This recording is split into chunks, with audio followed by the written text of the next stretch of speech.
All right, ladies and gentlemen, what is up? We are back. Day 2 of March Madness is underway. The round of 64 continues, chat. The drama and the action continues. But the drama continues. The high-level basketball, everything just keeps going, chat. Except for Penny Hardaway and the Memphis Tigers, chat. Oh, no. We're already off to a hot start. But, yeah, we need to just catch up on the day of basketball ourselves as well, too, chat, because we're unfocused right now. We just got off a shift and just like knocked over a whole stack of glasses to end the shift at work. So make no mistake, the bar right now is not stocked up on the amount of glasses that they should have, but it is what it is. And we were cleaning that up. We don't really know what happened like the last 30 minutes of our shift, because make no mistake, chat, there's a lot of glasses to clean up. It's just what it is. But let's see here. Ole Miss versus North Carolina. That was one we were definitely keeping our eye on, chat, because we were interested in the Tar Heels, and I just don't know if the Tar Heels, again, looking back at it, if looking back at the bracket, if it's are they just a familiar team, they're North Carolina, or did we actually think that maybe as an 11 seed they could have a chance? But unfortunately, RJ Davis, chat. Oh no, tough start for some of our guys here for the tournament. It is what it is. I feel like the more that we go on, chat, the more positive takes we have on players and stuff like that, where you just go, oh yeah, I just kind of like that play. And again, you always kind of understand as well too the chat, this is crazy, the degrees at which you like a guy, but I guess the levels to which you expect them to play to, chat, and you go, okay, I like him because he plays that role and he plays it to the best. He plays it really well, and then this guy is responsible for more. He plays it a little bit.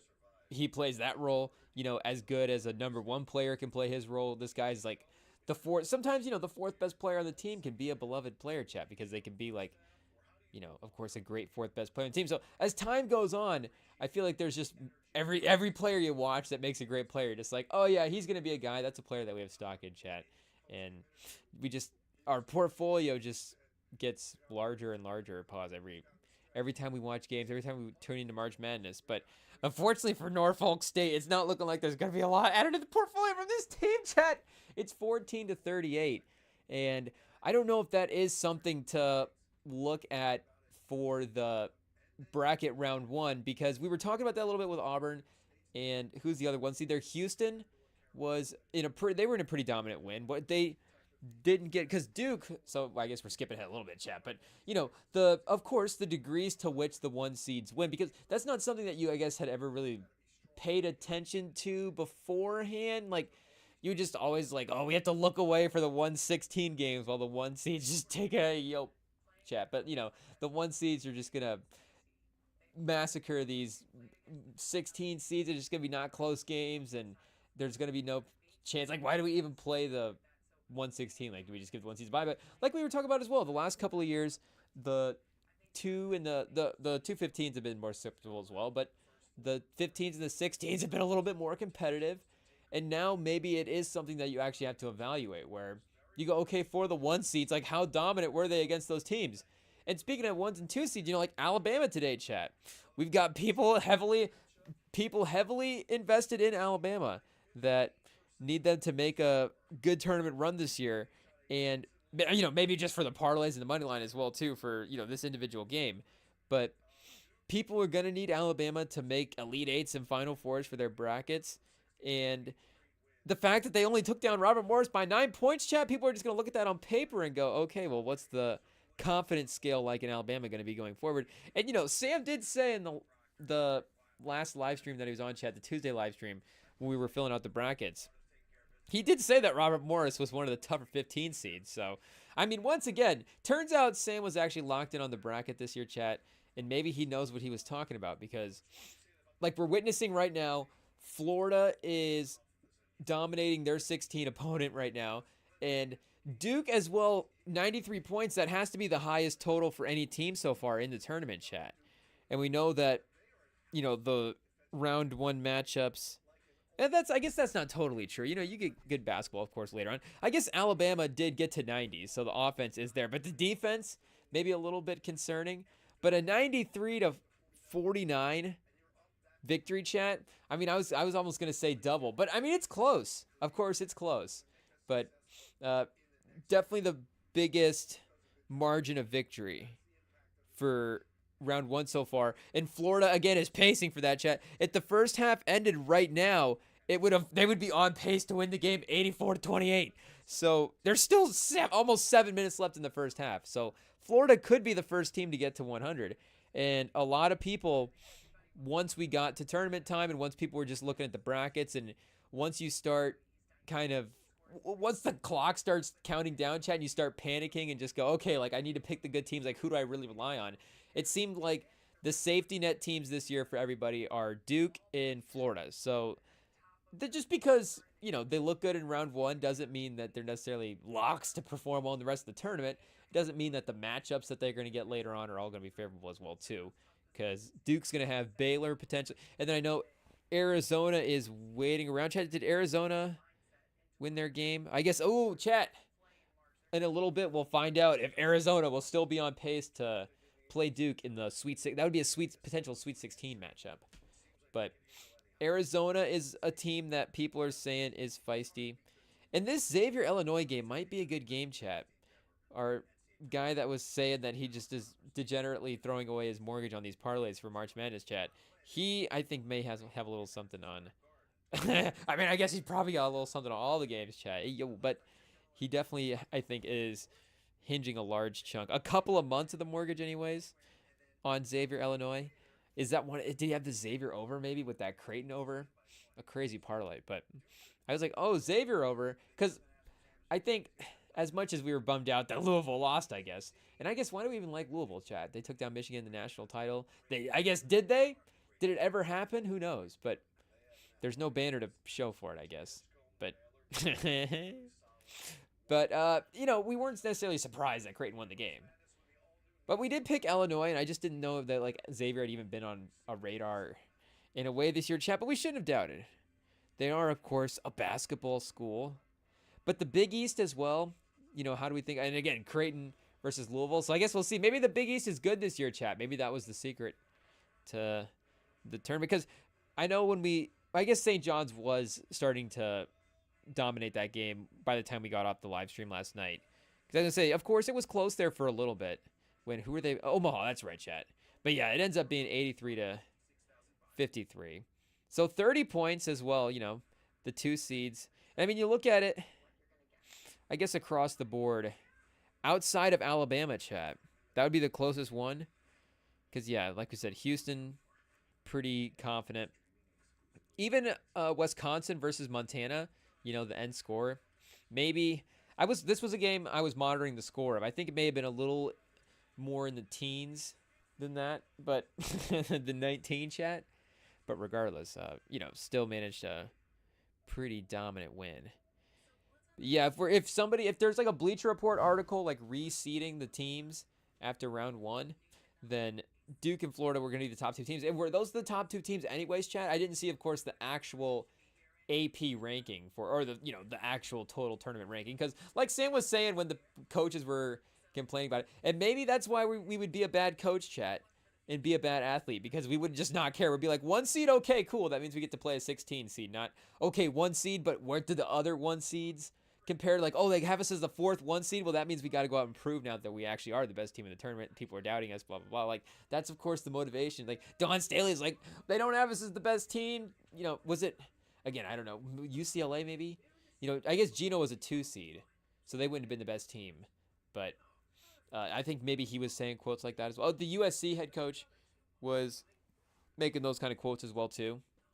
So that's why they're coaching at the highest. As much as we clown on them at times for how they do their job compared to those peers, chat. Like, I guess on a grander scale, as we all know. Yikes, lame.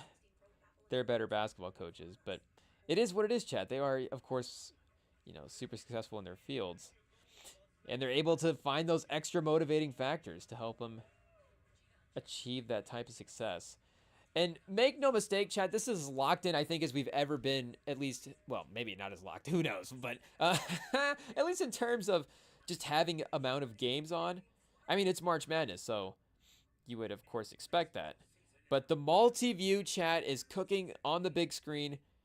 I don't know why we didn't think to even check for it before logging in last night. But again, Michigan was just going to distract and just take away a lot of the focus from the rest of the stuff for when they were on. And a lot of it was going to be setting it up for Michigan ready to play. But now that, at least we have a break. Michigan plays tomorrow. The multi-view.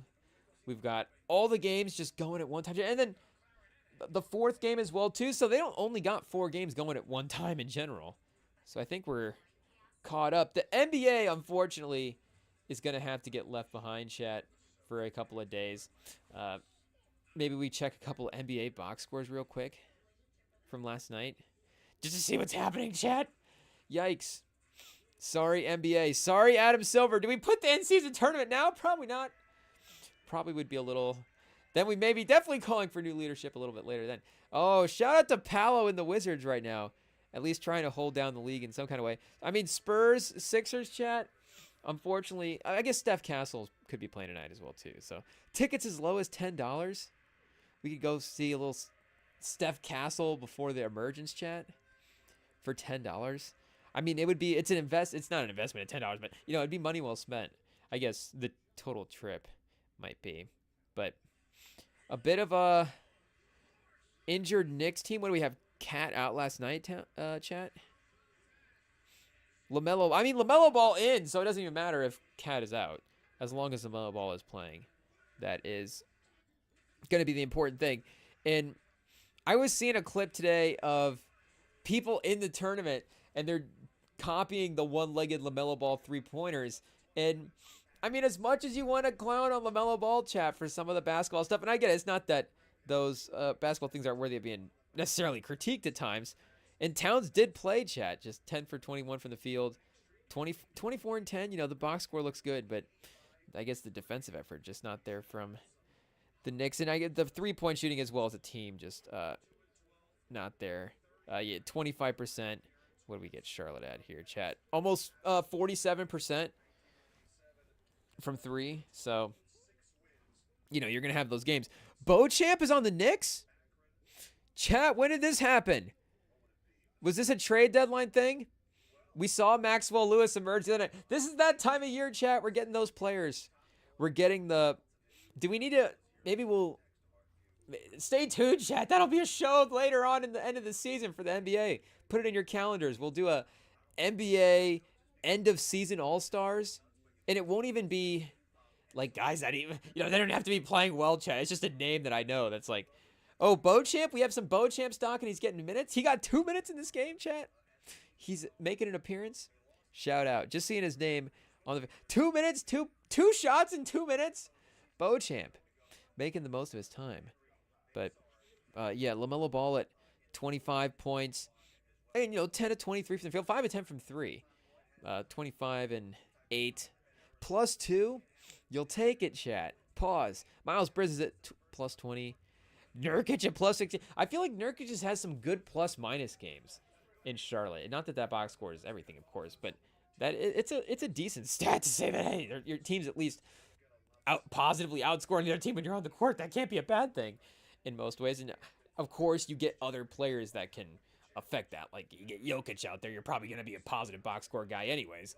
But for some team, like a team like this, chat, the Nurkic minutes, the 15 Nurkic minutes against the Knicks, against Karl Anthony Towns, and maybe more against Precious Achiuwa and some of the bench guys. Who knows, chat? But, again, for as much as you want to clown on LaMelo Ball for some of the basketball stuff, and for as much as there still is some development that needs to be happening there, he is an influential player, and that's what Sam has said time and time again, and there is something for that, chat. It's not just, there are guys that are iconic guys and highlight guys, and we kind of call them influential because, they are in a way, and it's not that people haven't been influenced by them, chat.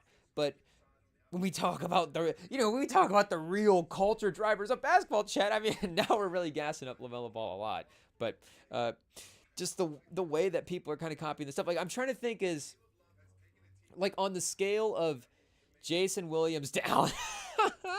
That seems like a different kind of scale, chat.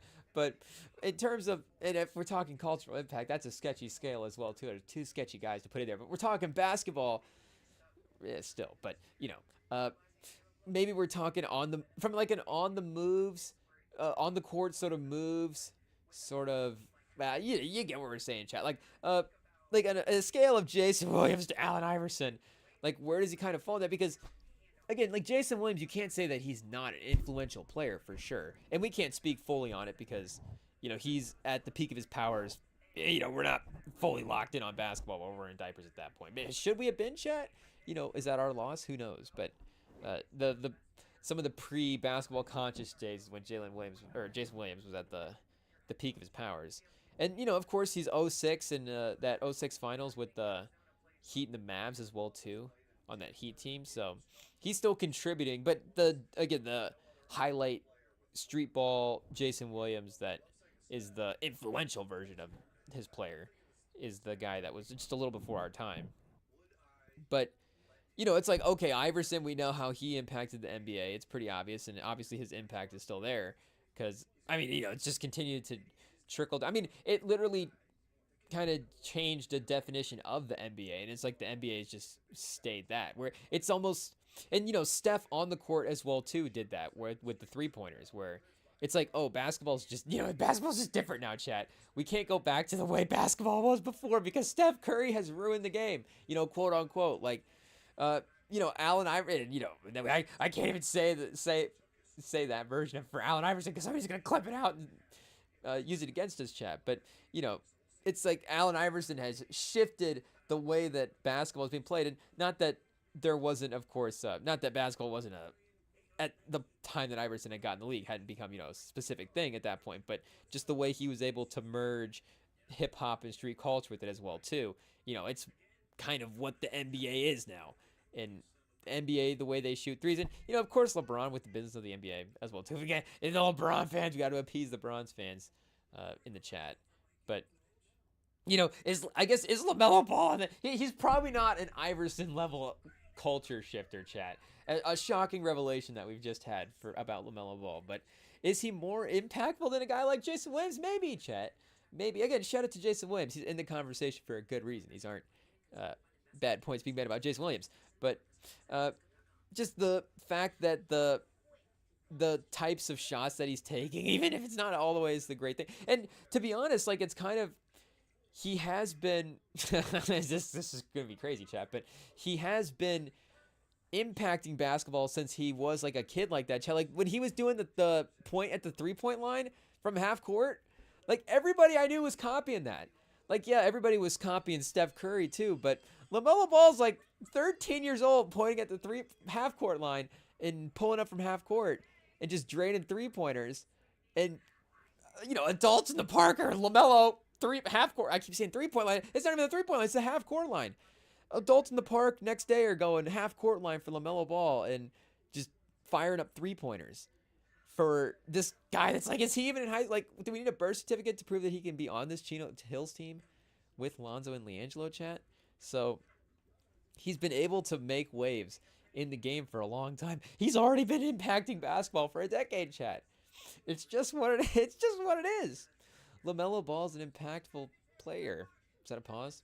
It could be it, maybe, but again, that does mean something as well too in terms of building a franchise, because obviously you need the basketball talent with it. Like, again, in the scale of the reason that maybe Jason Williams again is on the scale with Allen Iverson is is the basketball where Allen Iverson is like, okay, Allen Iverson was the lead guy that was carrying a team to the finals, whereas Jason Williams was a really, really great point guard, solid role player, was able to massively contribute to, again, that Miami Heat team that ended up winning it all. So it's like Jason Williams can be one of those guys, but is he an Iverson guy? No, like obviously not. And again, like, is LaMelo the cultural guy that Iverson is? Probably not. Is he the basketball guy that Iverson is? Probably not. But is he, with the basketball stuff, better than Jason Williams? Yeah, he is. The upside of LaMelo is a better basketball player than Jason Williams as well too, Chad. And again, maybe not, is he going to be the best player on a title team? But he could be finals MVP, which I think is a distinction we like to bring up on here as well too, because it could be a different thing. And it's a special, it can be a special circumstance as well. Like, if Jokic takes a team to the finals like the way that he takes a team to the finals, he's probably going to end up being the finals MVP. But maybe maybe LaMelo gets on the right team, chat, with the right kind. You think about, like, again, I know we were talking about Wembanyama in the Davis role with Sam last time, but you think about the type of player that he is as well too, chat, where the defensive thing is there, and the way that people view basketball stats as well too, like the defensive impact is recognized when people are voting for these awards. I mean, Iguodala won Finals MVP for his defensive impact, I guess, against LeBron, and I guess so did Kawhi. So maybe, I guess, unless Wemby is facing LeBron in a Finals, which I was gonna say he might, chat, but LeBron is in the West, but LeBron back in the Cavs in like 5 years for the end of his 40s, and then where will he play in his 50s, chat? But unless Wemby is able to go up defensively against LeBron in a Finals, just to use our guy, our favorite team and player as an example. Like if LaMelo was on a team with a defensive first type lead player like that, and then offensively, he's like, oh, LaMelo's 32 a game in the Finals, and he's efficient, and he's hitting clutch baskets, and he's the point guard setting guys up, and I guess Tony Parker would be a perfect example of that. And that's, a different situation as well, too, where, if LaMelo Ball is Tony Parker would in the Finals MVP at that point, that means he's got like 4 rings. And, Duncan had his run. Tony Parker, of course, was awesome in the Finals, but Duncan was a little bit, he was not peak Duncan for the entire season. But he, again, in that Finals necessarily wasn't putting up the numbers and just playing at the level. Did he need to play like 0-2, 0-3 Duncan to, against Shaq, against Ilgauskas, chat? I just don't know if he needed to quite raise his play to that level. And Ginobili was awesome in some of those games as well too. So again, it was really like an awesome Finals that those guys got to be a lead, a little bit more of a lead role in that way. And they were still, of course, the lead backcourt guys when they won the Finals in 14, but not the lead guys on the team in the same kind of way. And of course, the rest of I guess the amount at which they were leading the backcourt was just reduced as well. They were leading the backcourt, but barely. It was like they were both like at 51% majority leaders, and then the rest of the team was like, okay, we're really splitting this up. And of course, the ball movement and the beautiful game that they had down there, chat, was of course what's going to be remembered for that team. But again, he won it where it's like, okay, Duncan has won like 3 Finals MVPs at this point. Parker can't win one now. I guess LaMelo could be in that situation as well too. We're not writing him off in that spot. If he's with a guy like Wemby and the Spurs or Castle as well too. I mean, are we talking ourselves with LaMelo Ball to the Spurs, chat? Get him with a defensive guard like Castle and a defensive big like Wemby. Just continue to put defensive teammates around him, and then he can kind of do his thing on offense. And him and Castle maybe gets a little weird on offense potentially in the long term, but I think LaMelo's just in general a chill guy. I think he would want to be serious. He does strike me as a guy that I guess I'm not saying that he's not taking basketball seriously at this point. We can't speak for LaMelo. I mean, obviously he's in the NBA, so the man's taking basketball seriously. But like, just even like subconsciously, the hunger that you have for winning a title, like he may really want one now, but then in a couple of years, like he may like actually like really want one, and then it's like, okay, what's happening on the basketball court is like clearly reflecting how he is, feeling about his career and the things that he wants to achieve. But I think that he can be that type of player that fits into a team, and that's, again, like on the Iverson scale, like Iverson was always going to be the in the Harden way, in the Luka way, and of course when those guys are awesome and those guys are carrying to those teams their finals. Of course, unfortunately, Harden never got to the finals as a lead guy, but Iverson and Luka already being to the finals with the Mavs last year. But I don't, maybe the freelance stuff and some of the play-to-play fit. I'm not saying that he's going to be a perfect fit in any team that he goes to. He's not one. I don't think he's necessarily, like A plus tier versatility, but he's really close, chat. He's not a below average versatile player, I guess, on the other end of that. And I again, I don't know if it's the Sam propaganda. We always trust our guys' takes on stuff. And I mean, March Madness, if anything, at least day 1 of March Madness proved that Sam knew what he was talking about. Is this like fantasy football when you draft for week 1, then you realize, oh, wait a second, I've got 16 weeks to go. My team was like really high powered that week, but are these guys going to make it through the full season? And I mean, again, Duke, like, winning the tournament. It's not still a bad bet after round one. But I mean, if anything, they definitely proved that they still seem like the team to be the best team to bet on anyways. And that's what Sam was definitely saying. And that's the reason that we panicked. Because, and I guess I don't remember if we said this part exactly on the last live stream that we did. But just the, like, you can tell when Sam actually believes something too. Like, and not to say that the man actually, like, doesn't believe everything that he says. But, again, it's like, there is the takes and then there's like, he's almost like, I've seen the future. Like, Duke's gonna win the title. Like, it's inevitable. Like, Cooper Flag. Like Sam is Tony Stark. Or I guess it would be what, Thor in that Avengers movie where he gets the vision of. I guess that's like a disastrous vision. Which I guess Duke winning the title would be the equivalent of, the Avengers just totally dead and the Infinity. Captain America's shield's broken. But sometimes you get into that level of take where, like you were saying, with the eagerness to win the title, sometimes you're just like, I gotta win a title. I gotta go to any team it takes to win a title. Sometimes you get in these takes where you're like, I've seen the future. Duke's gonna win the title. So who knows? It's Duke. Like, they could definitely disappoint the entire nation. And again, the public was so behind Duke and going into the brackets that it's almost seems impossible that everybody's right about picking them.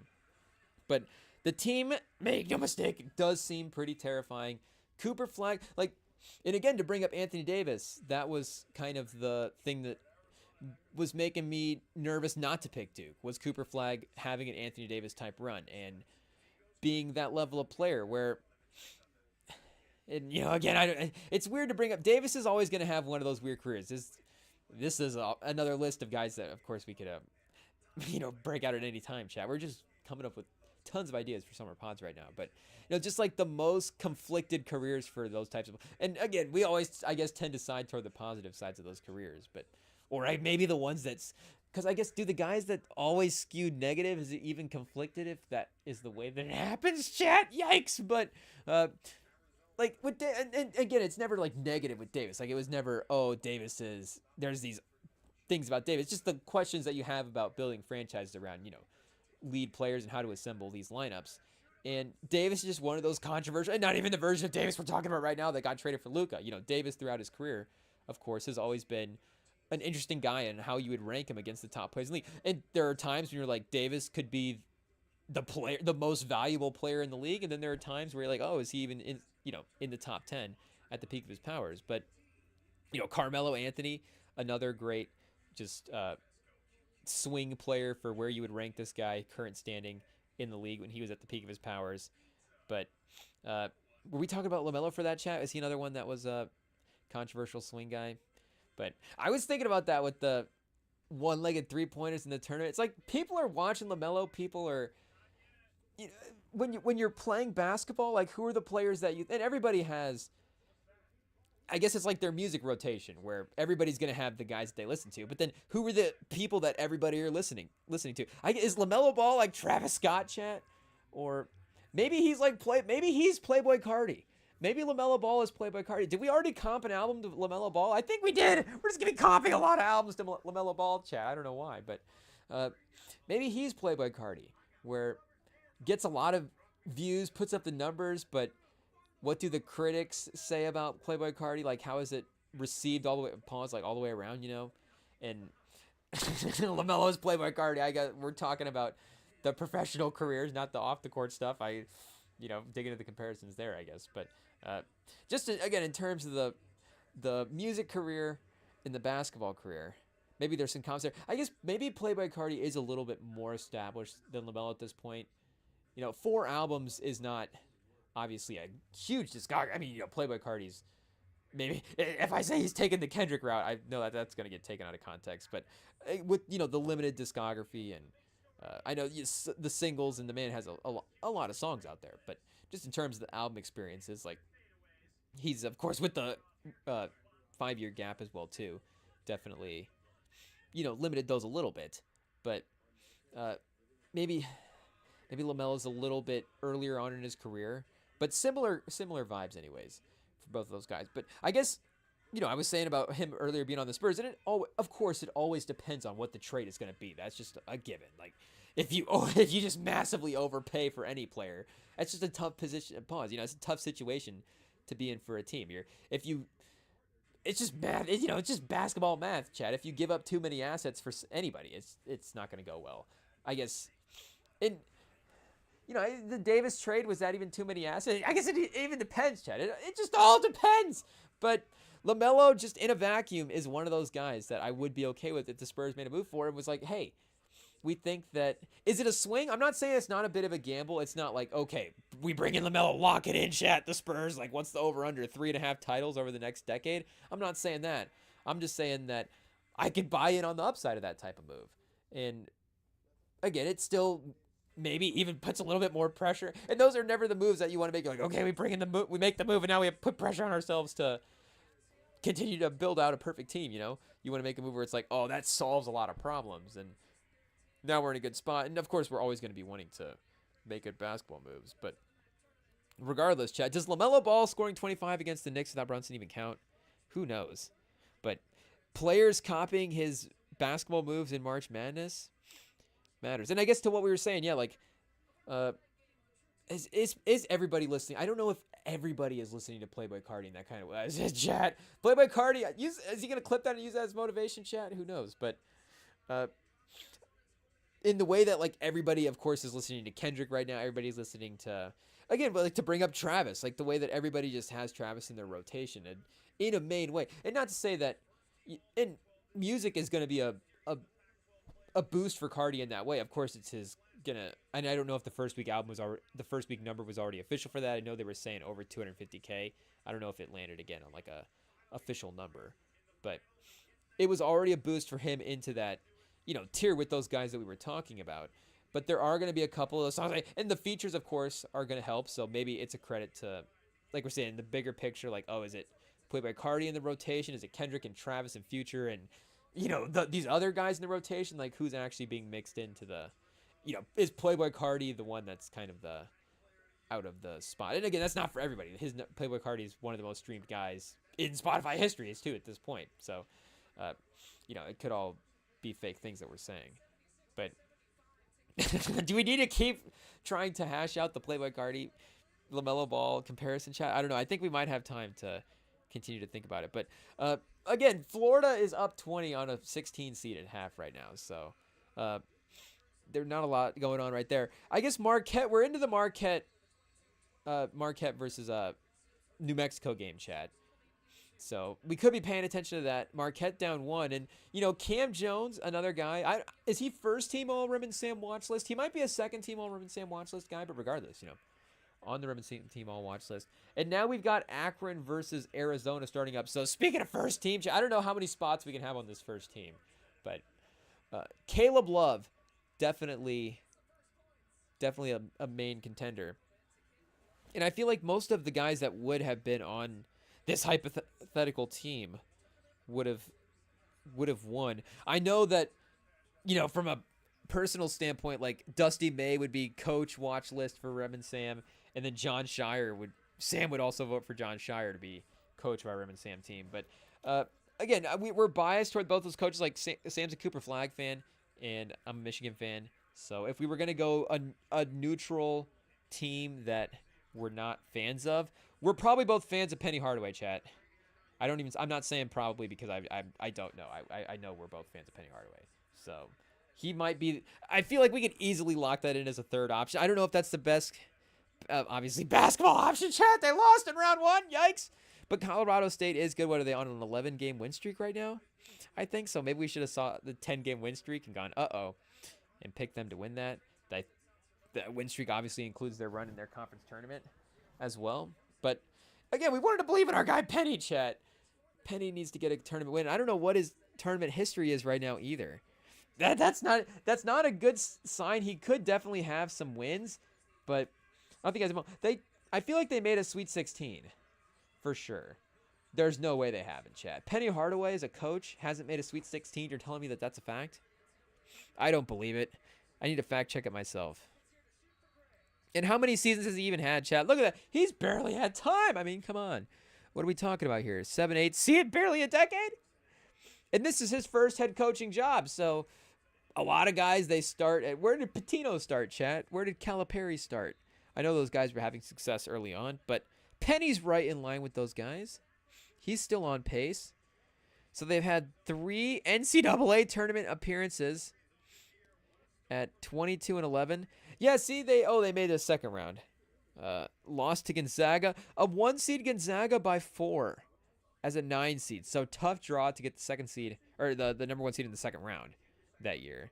But made it very close, very competitive. And then lost to Dusty May's Florida Atlantic team, chat. So speaking of Dusty, I think Penny Hardaway is in great shape. Pause. I think that obviously it's not ideal to be getting bounced in the tournament this early, chat, every year, but these are not necessarily shabby tournament exits. He's losing to high-powered teams, and I don't remember exactly how far Gonzaga made it in the tournament that year. Did they go to the championship game, maybe? Final Four? But yeah, didn't make the tournament. And then, yeah, unfortunately this year, it's going to be another first-round exit. So I guess they haven't made the Sweet 16, chat. It's just what it is. Penny Hardaway is going to need to get a Sweet 16 soon. It's hopefully next year he'll have another shot at Memphis. I don't know. Regular season and ACC tournament champs. I don't know why you wouldn't. And again, the 5-12 matchup, that's a tough matchup for Memphis. An 8-point game. And I don't want to speak on the Memphis roster too much because we're just more fans of Penny Hardaway's aura and the gentleman Penny Hardaway versus actually like us having tuned in and watched Memphis games. But what do they got? 22 and 12?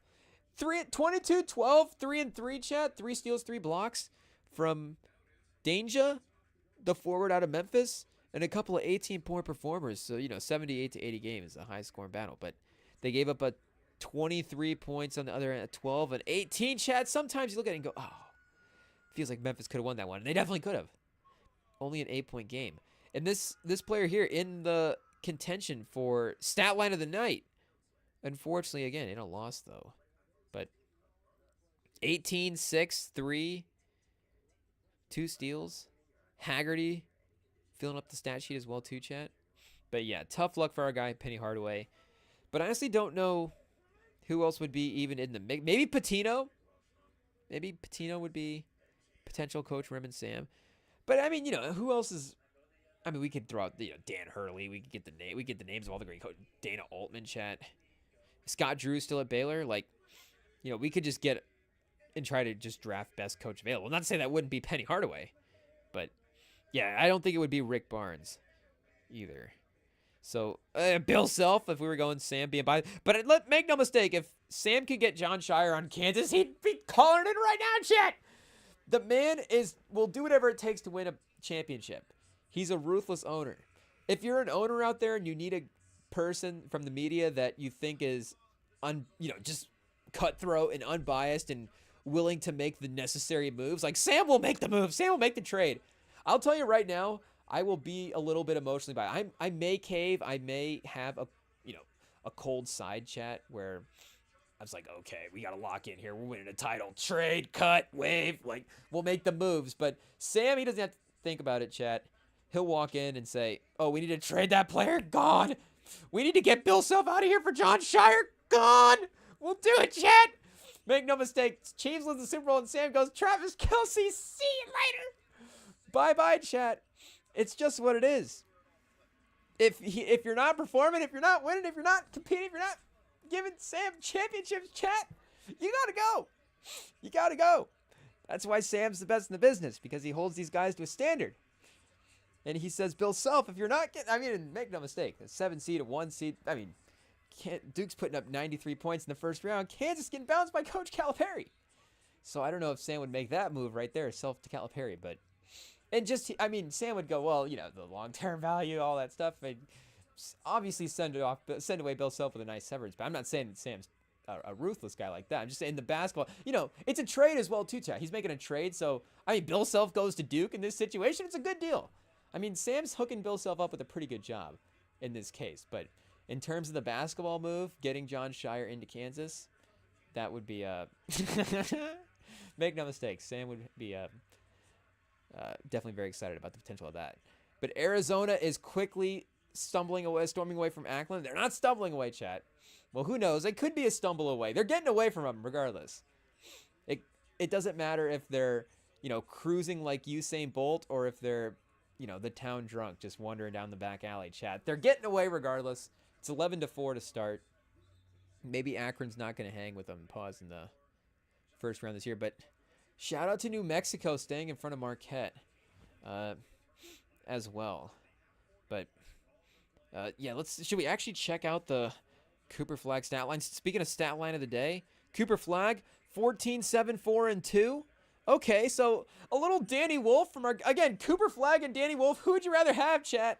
The numbers from the first round of the tournament say they're pretty evenly matched up. Obviously, Cooper Flag has we can't even say that he has a better supporting cast because, I mean, would Cooper Flag and Duke have wait till the last second to take down UC San Diego, chat? I don't know, but regardless, they were definitely a competitive team. We were worried about them, a 30-win team going into the season. I mean, they had as many wins as Duke.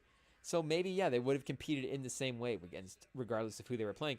And, in the second half, maybe some of but again, the threes and stuff, like Michigan's a little bit of a variance for this team. So maybe there's, again, questions about, round to round, how you would picture this team. But like we said in the first half, chat, this team's just a very, timeout to timeout team. Every 4 minutes, you just focus on winning those 4 minutes. And when it went down to the end of the game, I didn't know or how this team would be able to execute in a close game. Not that they haven't had necessarily moments to accomplish that in the Big Ten tournament as well, too, chat. But of course, the NCAA stage, it's a bigger level. The newness of some of the opponents, and then the Big Ten as well, too. And conferences. I don't know if basketball is quite stylistically as diverse throughout college as the way football is, but there is a little bit of stylistic diversity throughout the game in these conferences. And I mean, the Big Ten definitely has a little bit of its own vibe going on, and to play a team outside of that, and again, just all those factors can maybe make the situation a little bit more difficult.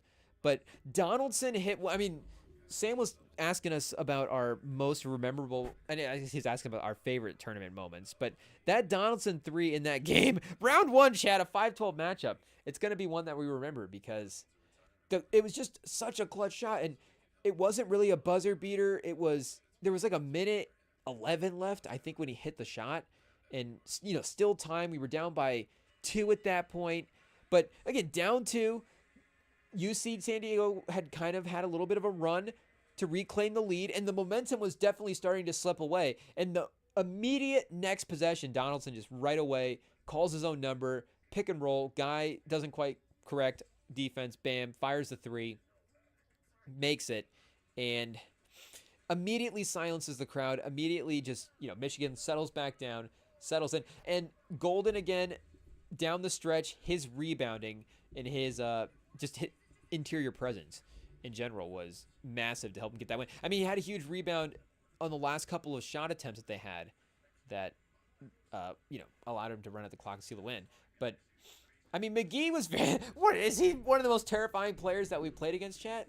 Tyler McGee? We almost got Fletcher McGee. We might start calling it the Fletcher McGee when just a white guy pops down in the tournament. And I know some old timer is going to figure out a way to DM us on REMINGTOM on Instagram and be like, no, in 1980, not even 1980, 1960, 1940, go back however many years you want, chat. It's going to be like, there's some white guy from back in the day that was dominating the tournament. But how many years does that count? How many years? That doesn't qualify. How many years would it qualify for the Fletcher McGee? If it's a full tournament of Fletcher McGee's, you're not really getting Fletcher McGee, So, in order to get a Fletcher McGee, chat, yikes, but you need a Fletcher McGee. And Tyler McGee is the Giovanni Ribisi of the tournament this year and almost pulled the upset on Michigan. And I don't remember exactly Fletcher McGee's entire game, chat, like the dynamics of his actual on-the-court game. But, I mean, this McGee, Tyler McGee, had like an actual bag, chat. He wasn't just, and like Golke from last year, he wasn't just kind of like Golke where, and not to say just like Golke was a great player, obviously, but, running off of screens and a movement shooter on the perimeter and definitely creating off of the drives and the dribble moves that the other ball handlers are making.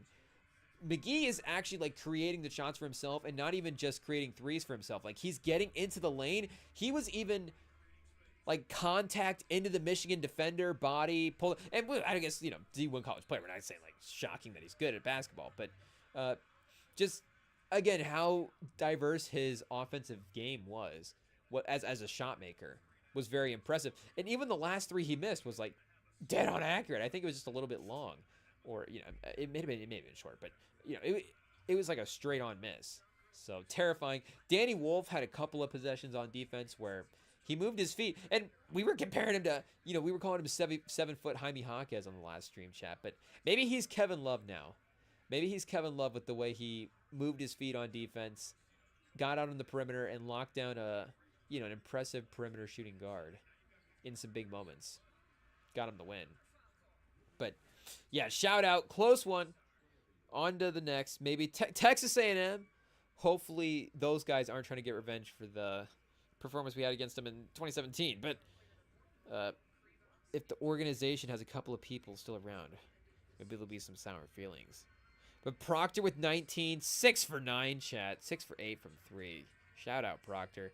5 assists, 1 steal. Just an efficient shooting day all the way around. Hey, yo. Pose. But of course, yeah, the Duke domination in round 1, obvious. And Maryland taking down Grand Canyon. I think Grand Canyon was running back a lot of the people from the tournament last year, chat, if I'm not mistaken. Or maybe a couple of guys. I don't know. But Queen, how many rebounds did Queen? 15 rebounds. So the 30.3 rebound performance. Maybe that's just, again, the impressiveness of the Michigan interior in that Big Ten championship game. But double-digit rebound guy throughout the year, continues to dominate.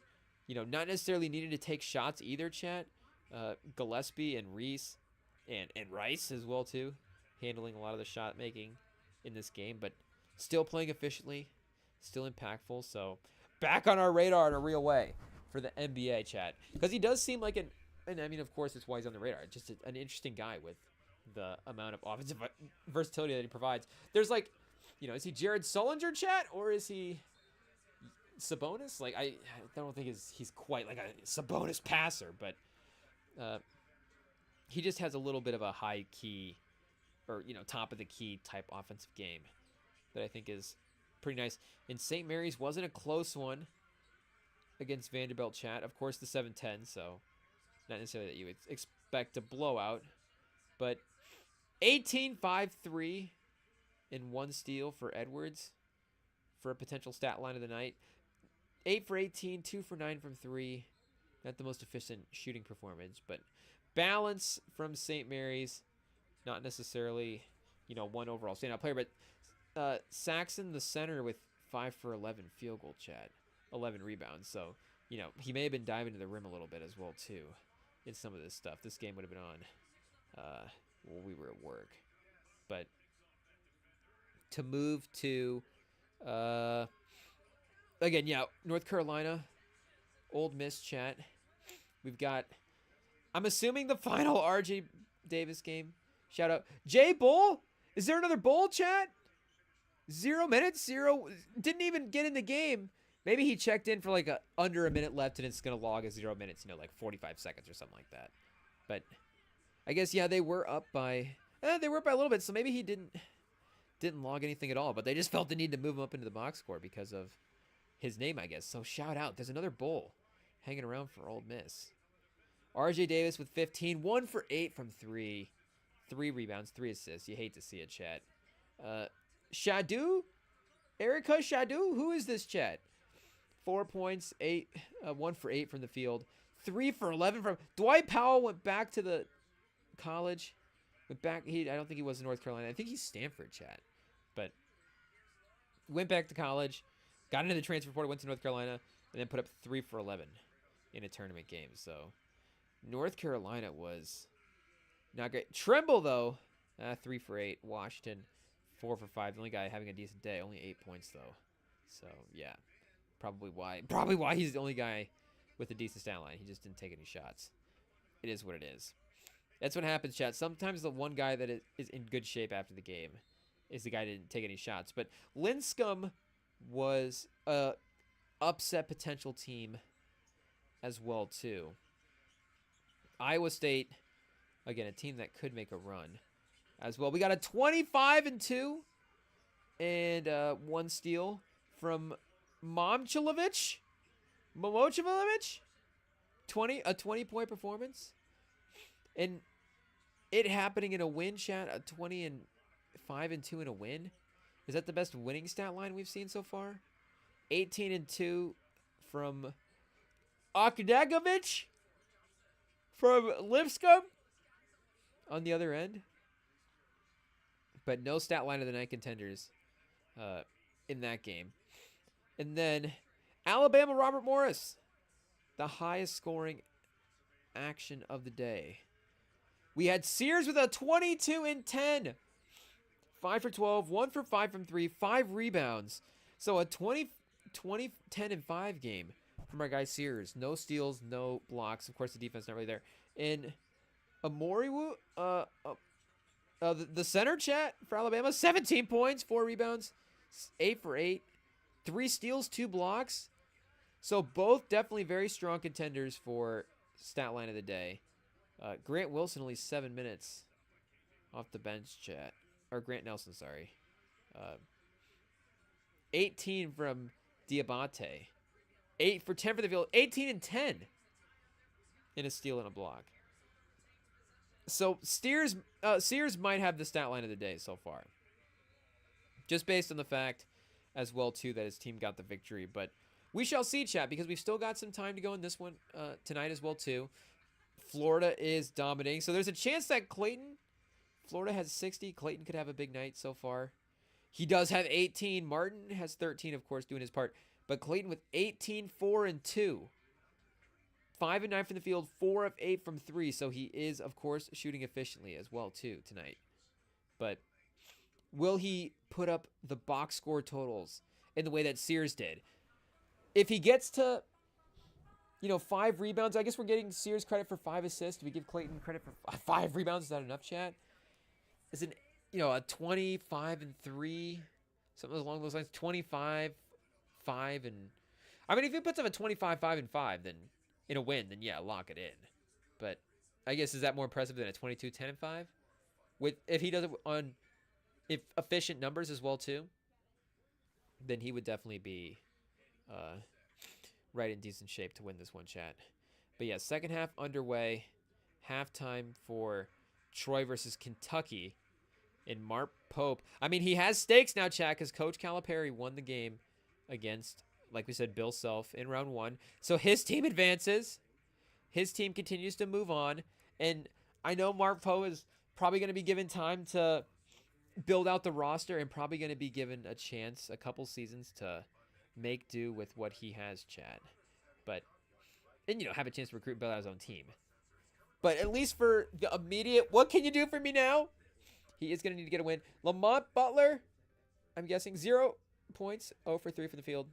Brea, the floor spacer, 0 for 2 from 3 so far. And Owe, the guard, is 4 for 6 with 10 points. He's really carrying him right now, chat. So shout out. Not a great team performance, though, at least on the offensive end. So the defense holding Troy to 27, of course, not bad. 4 for 16 is not going to necessarily separate them than 3 for 10. Couple more free throws from our guys, or at least from Kentucky, anyways, in this game. And then Connerly with 6, Justin Fields with 7 points, chat, in this game, 2 for 5 from the field. So, yeah, I guess Marquette in New Mexico. And then we'll watch Caleb Love. Caleb Love might have a really good round 1. We could definitely see that. I mean, we could see him have a good tournament as well, too. He's had it before. Wouldn't be surprising at all. We got a 9 and 4 from Gold. And 1 assist, 3 of 6 from the three-point line. So, again, probably not quite enough for stat line of the night. And winning is very important for stat line of the night. I know it's not stat line and a win of the night. It's just for a player performance. But winning is definitely part of the player performance, I think. Unless, it's been verified that, like, oh, yeah, this guy dropped 30 and 10 in a loss and just the poor guy had no help. If he has the Jokic of college basketball, whoever that is, chat. But what is our chances at a competitive game here? I guess it is Marquette versus New Mexico. It's going to be Cam Jones against the team out west, chat, the Lobos. The New Mexico Lobos. Cam Jones, 1 for 6 Putting up bricks. Yikes, chat. Who thought we were going to be dropping bars at this point in the live stream? But unfortunately, we didn't mean to be dropping a diss track on Cam Jones as our debut lyrics, like our debut feature. I don't think that was a verse, more just like a little feature. Oh, testing 1 2 3. Are we back, chat? Testing. Hello. Oh, there we are. Okay, but yeah, I think it could anyways be used in that kind of a way. But to get back into tonight's games, chat, for or no, we were actually going through NBA as well too. Sorry, I forgot. For last night, Pacers versus Nets, Raptors versus Warriors, the Bucks versus the Lakers with absolutely nobody for the Lakers. So they get 29. Could have used Maxwell Lewis, or 89, chat. Could have used Maxwell Lewis, but I think Bronny had a pretty good night. So unfortunately, we're probably not gonna be able to watch the highlights. But 5 assists and 4 turnovers. I guess, what do you consider a good night? But for Bronny, as he continues to make strides as a player, another guy we have stock in. Again, we're gonna gear positively. Giannis just dominating against Jackson Hayes and literally Markieff Morris, chat. I don't think he was in the league. I think the league just didn't notice that he retired and just let him play a game. But yeah, Bronny had, let's see here, chat, 7 for 10 in 30 minutes, 17 points. I mean, the classic minus 36 from the plus minus. But what does that really mean again, chat? At the end of the day, it's a fake stat. So that's the impressive thing, is the 7 for 10, the 17. That's what we'll look for. That's all we'll focus on right there. But the fact that they got even 30 minutes almost from Giannis is kind of crazy, I guess. When did they really pull? I mean, they were winning pretty good in the first quarter, and what do you think is going to happen for this? I guess, unfortunately, the Bucks just don't really have any other options that are going to close out this game if Giannis is not in the court, chat. But to still, again, for him, 30, Kuzma, 31, Lopez at 32. No Lillard, I guess, so he will definitely take the night off if he can take it, chat. Pause. But you got to love Giannis. You got to love the effort, the passionate way he plays the game. It's a reason why he's been able to ascend the levels of greatness that he has, chat. And it's because he'll go out there against the Lakers that don't have anybody on the court, and he will still manage to play 30 minutes and drop like 30 points. Did he take down Mamushvili's record after one day? He's like, oh man, I got to take... Mamushvili thinks he can have an NBA record? No way. It can only be Antetokounmpo. But Scotty Barnes, chat. Okay, let's do a little Scotty Barnes check on the latest, maybe month or so of his stats. Because I feel like the efficiency is kind of, I don't know if it's full on corrected with him, But I think it's back a little bit to plus respectable levels. I think, of course, he's still the face of the league in Canada in terms of jersey sales. So now that the game can catch up to Scotty Barnes, face of the league. 19-7-6, basically, for the year. 19-8-6 for the year. I mean, I guess if we're rounding up, chat, 28-6 for Scotty Barnes in the season. 45%, still 26% from 3 on the year. So, unfortunately, that total number is probably going to be pretty low throughout the season, regardless of what happens. I mean, unless he just goes on an absolute tear. But he also is going to have to get his total up as well, too. If you're shooting, 1 for 2 every night, you're adding, 50% to your three-point percentage, I guess, but not really, because you're really only adding, 2 shots and 1 in. And then, of course, the more shots that you add, the less just impactful they become to the greater stats, just as you add 1 at a time. Of course, you guys know this, chat. But, yeah, Scotty Barnes, anyways, the last month of the season here, let's go back to the start of February. February is a shorter month, so we'll give him a couple extra days, a couple of weeks here. February 2nd was their first game for Toronto. He's played 20 games, chat. Scotty Barnes is 18 a game, 18 points, 7.3 rebounds, and 4.9 assists for Scotty Barnes. 42.6% of the field, 26.5% from 3. So pretty similar, honestly, to what he's been doing throughout the entire season. But still, there's been a couple more wins, of course, as of late. So, I mean, this stretch here, chat, they only lost, 1 game, I guess, in 7 games. So I guess if you're not Toronto, chat. If you're Indiana. Or yeah, Toronto. Sorry, I don't know why I was thinking that we were... I was thinking we were talking about Siakam there for a second, chat. I had Siakam flash to my brain for a second, but there you go, pose. But Scotty Barnes on the Raptors. Yeah. Anyways, shout out. Playing well recently and had a good game and an almost win against the Warriors. But Curry, another ankle, chat. Jimmy Butler with a triple-double taking over. I guess that's why you bring him in. But you hate to see that with Steph. Hopefully it's not serious. Hopefully just precautionary. Locker room after a hard fall. The man hurt his back. Is he an old man now? Are we going to... YouTube, don't take us down for this clip. 45 seconds. We got to be able to watch it. There's no way. But I guess the 29 and 10 for Scotty Barnes. Quickly with 8 assists. So we know that Barnes himself didn't get a triple-double.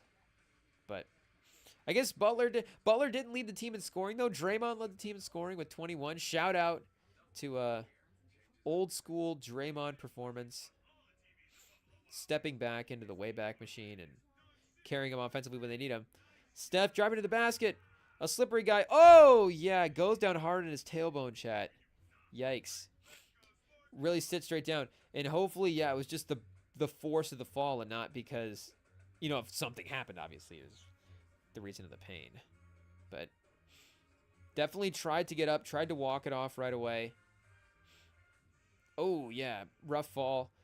Maybe he just felt like taking the rest of the night off and decided he'll just stay down. Pause. He doesn't necessarily look... Yeah, he's not like, oh, my season's over. So, yeah, I think hopefully Steph will be okay. Hopefully he'll just be out there for the next game. But Toronto covers anyways. So maybe Golden State with Steph is 15 points better than Toronto. But that seems a little rich. Even with Jimmy Butler now as well. But yeah, we also had, I guess, Chicago versus Sacramento in that game. Or in the slate last night.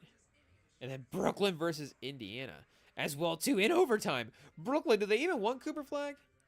It doesn't really seem like it, chat. They probably have their eye on, like, Dylan Harper or something. They're like, we're okay with getting the third pick or whatever it ends up being. Kobe White with 35.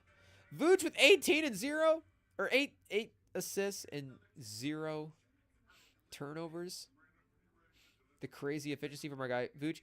Butelis, 2 for 5 from the field, 5 points. Vooch, 25. White, 35. Herder, 25, chat. Zach Collins, the old Spurs guy, 6 points, 3 for 4 from the field. And Pat Williams, 7 points off the bench as well, too.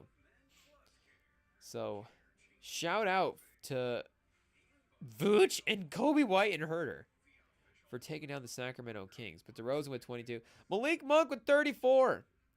Keegan Murray, 10 points, minus 20. 4 for 8, 2 for 5 from the 3. Yikes, chat. Keegan Murray, where you at, brother? There's a great player in there. There's an all-star in there, chat. We know that Keegan Murray is capable of it. And then I guess, since we should probably just check lastly the game here real quick for Indiana versus Brooklyn. And just see if there's anything worth note in the box scores for this one as well, too, chat. Because, again, we can't totally forget about the NBA when March Madness is on. It can definitely... March Madness can be the focus. Zaire Williams, stock... Okay, so Zaire Williams, lock him in. He's first team all end-of-season stock raiser. He's a great type of player for it. Because maybe there's a big pick... I mean, Zaire Williams could be like, you know, who knows, fourth best guy on a title team, maybe? I could definitely see it. But maybe he's also just a contributing role guy as well, too, who could put up some big numbers when he's, you know, on a team kind of like Brooklyn. But his upside could definitely improve. He could get paid a little bit as well. Russell with 22 shots, 3 for 12 from the three-point line. Watford, 6 for 11. Clowney, 3 for 10. Matherin with 28. Turner with 23. No Halliburton. I think he might be down, though, for a second. For Indiana. Nemhard with 9 in that spot, chat. But Neesmith back. You get Neesmith back, you lose Halliburton, chat. And they've had Neesmith, of course, for a couple weeks now, but you can't have everything at once. You just got to wait and tease it out. But shout out. We've still got, of course, a lot of exciting March Madness action ahead of us, chat. So don't go anywhere. We'll be right back after the other side of this break.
All right, Chad. I had forgotten that, of course, we're locked in on the St. Johnny's, the Rick Pitino reemergence story as he gets himself back in the limelight. Can he be contending for a national championship? I forgot that his son was a coach. Of course, his son was a coach in the Big Ten for a second there with Minnesota, if I remember correctly. But now he is on New Mexico coaching the Lobos, and now he is with a 3-point lead over Marquette in the first half. So You know, Marquette's still keeping it close a little bit, obviously, with Cam Jones not playing well. Maybe that's not the ultimate position you want to be in for New Mexico, but these also aren't NBA games as well, so you're not necessarily just like, yeah, lock it in. Cam Jones is going to have a great second half. You continue to, and just the way, the pace, the timing with the shot clock, like, you can do different things to continue to stretch this game out with 3-point lead. Could be a little more, easier to maintain in college to some degree, but yeah, shout out to, what's even his name, Chad? Isn't it like Scott Patino or something like that? Or is he Rick Pitino Jr.? Maybe? Or actually, I think he might be, you know what? Is he Rich Pitino? Is that Chad? Dick Pitino? Is that who it is? Is it Richard Pitino? It might be, yeah, Richard Pitino. Yikes. Oh man, Rick Pitino. Is he kind of a dick for naming his son Richard, chat? He might be. Starting, of course, Florida International, then yeah, that run at Minnesota, and then 2 seasons in a row here with New Mexico in the Mountain West, getting them to the tournament. A conference champion, and then a regular season champion. Or, a conference tournament champion, and then a regular season champion in back-to-back years. But not able to secure them both, I guess, yet for New Mexico. So that's the last goal, I guess, in the conference for Rich Pitino before we move to bigger and better things. But maybe he gets a big tournament win. But maybe he gets a tournament win today as well, too, against Marquette. But, yeah, shout out to Mr. Pitino and Akron trying to storm back a little bit against Arizona here. Making it interesting. Caleb Love, not necessarily, the most efficient version of him. But Townsend, 4 for 4. To start the game is definitely keeping him in it. And Bradley at 3 for 4 as well, too, with 7 points. Is definitely doing his job as well. But Florida is unrelenting. They're still up 20. They just will not let Norfolk State have 1 ounce of hope whatsoever. It's just what it is, chat. They've got nothing but bad intentions for Norfolk State. And for their 15 seed, they got their eyes set on a national title, chat. Clayton, he's trying to prove himself the best player in college basketball. So, yeah, Spurs first quarter, chat, just about over. We got to see if our guy Castle is having a good night. If he is out there. He had a pretty decent game the other day. And not on the court. Hopefully that doesn't mean he's not sidelined for the game. Maybe that means we do want him sidelined for the game. He's achieved injury status, chat. Okay, 7 minutes, 1 for 4, 2 points. Vassell is the one having a game tonight. 10 points. He's 3 for 3 from 3, chat. Or 11 points, sorry. 3 threes and a little field goal in there somewhere. Probably a little mid-range in the elbow area. Mamushvili not keeping up the massive 34 points in 2-minute performance that he had the other night. 0 for 1 in 1 minute to start the game. And he does have a rebound as well, too. So shout out Mamushvili. He's moving his feet. He's trying. He's hustling. And hopefully he's a part of the Spurs organization for years in the future, chat. He's a crucial part of what we have going forward. LaMelo Ball, Wembanyama, Mamushvili, and Steph Castle, and Cooper Flag. That's the Spurs team. Honestly, it was almost a title team, but then you put Cooper Flag in there with. So now it's actually what, Wemby, Flag, Castle, LaMelo, and then who do we just say, chat? Who is the guy? I don't know why. I just went blank with the name there. But yeah, I guess honorary shout out. 4th member, I guess, or 5th member in that situation of Team Urban Sam. But yeah, Arizona back up by 11 with 3 minutes and a half. So Akron needs to get this one, chat. They got it. Still single digits. Oh, and it was a 3. I thought that may have been a long 2. Top of the key, but chat, the multi-view. It's a multi-view. We're getting multiple games, but smaller games. Pause. Multiple smaller, 1 big. Hey, yo. Whoa. That's wild, chat. But tonight we're trying it small,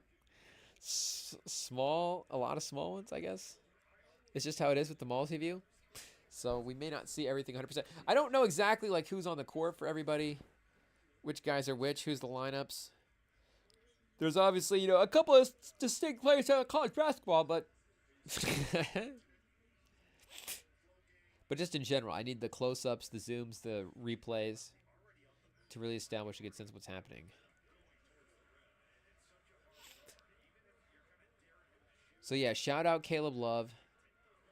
Another guy, North Carolina, in that run that, you know, we're giving RJ Davis credit. We're giving Love some credit.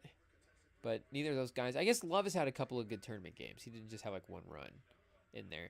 But they also had Baycock. Like it was Baycott. Hey, that was also a good team though. More so than it was just, you know, a couple of really awesome players.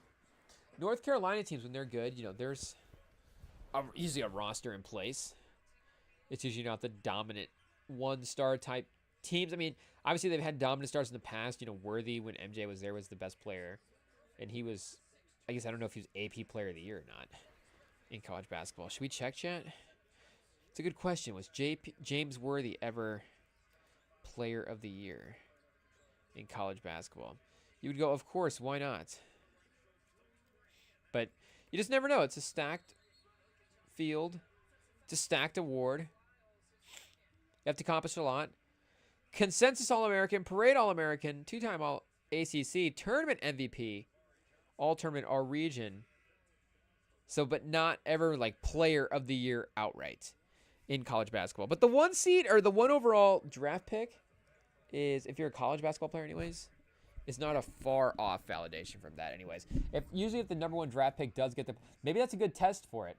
It's like the number one pick. If this guy was Player of the Year in college basketball, would you be super surprised?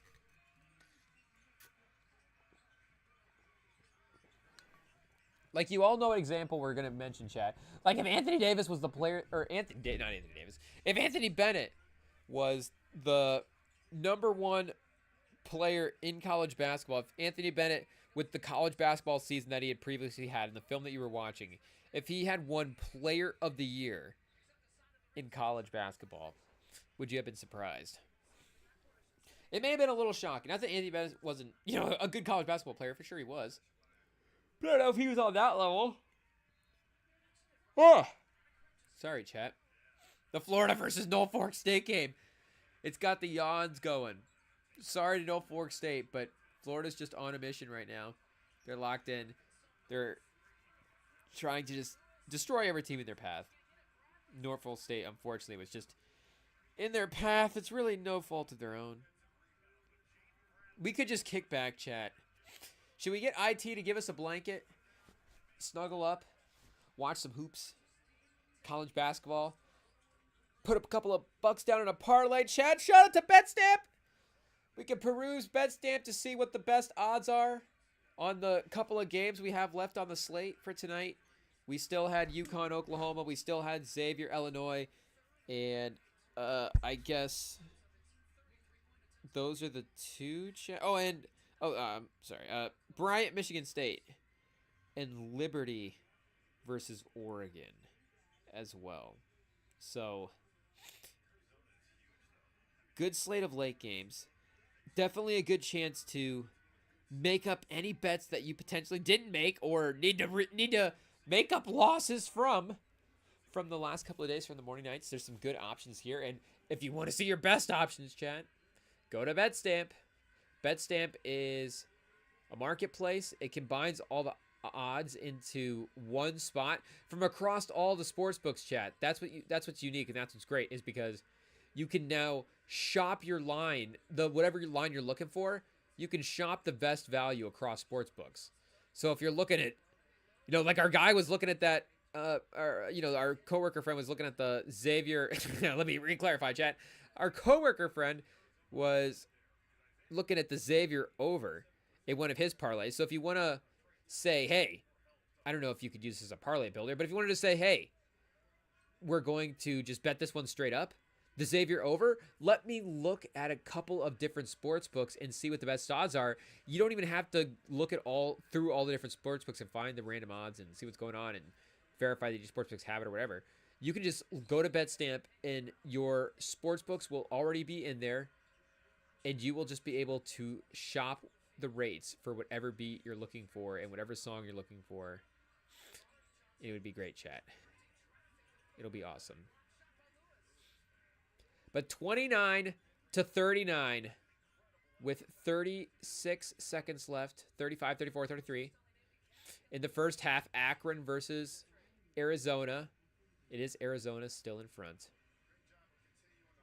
And Marquette versus, Marquette. And then we had New Mexico in that game. And then Kentucky versus Troy is the other one, chat. Are we staying locked in? Are we staying caught up? We're doing our best. See, that's the thing about the NBA. I mean, the NBA is literally happening right now. But, because of the way the regular season works, in the moment, you can pick a couple of games and say, hey, this is the game that we're going to at least feeling the urge to watch. And then if another game gets really intense or there's things happening in that game and it seems like that game's a better matchup, you can flip around. And you can just do the flip around thing and just watch various portions of games. But for March Madness, it's like, this is it, chat. Lives are on the line. Futures are on the line. I mean, bets are on the line, but you've got just more random teams, more random levels of competition. Just more randomness all the way throughout. But we're doing our best to keep up with it. So, I mean, this is, I guess, the last day for this many games. And in general, I think we have about, should I take a rough guess, chat? I know there is, I'll make an estimate guess, but I don't think it'll be rough to make the guess. I don't know why I said it was a rough guess, but I think there is, of course, 16 games today, 32 round one matchups divided by 2 days. So there's 16 men's games today. There is 16 women's games today as well, with them, having the same bracket setup, and this day being the first day to launch that off. And then there is, let's double check the count for NBA games today. Spurs versus Sixers counts as 3 or 4 NBA games, chat. This counts as a couple.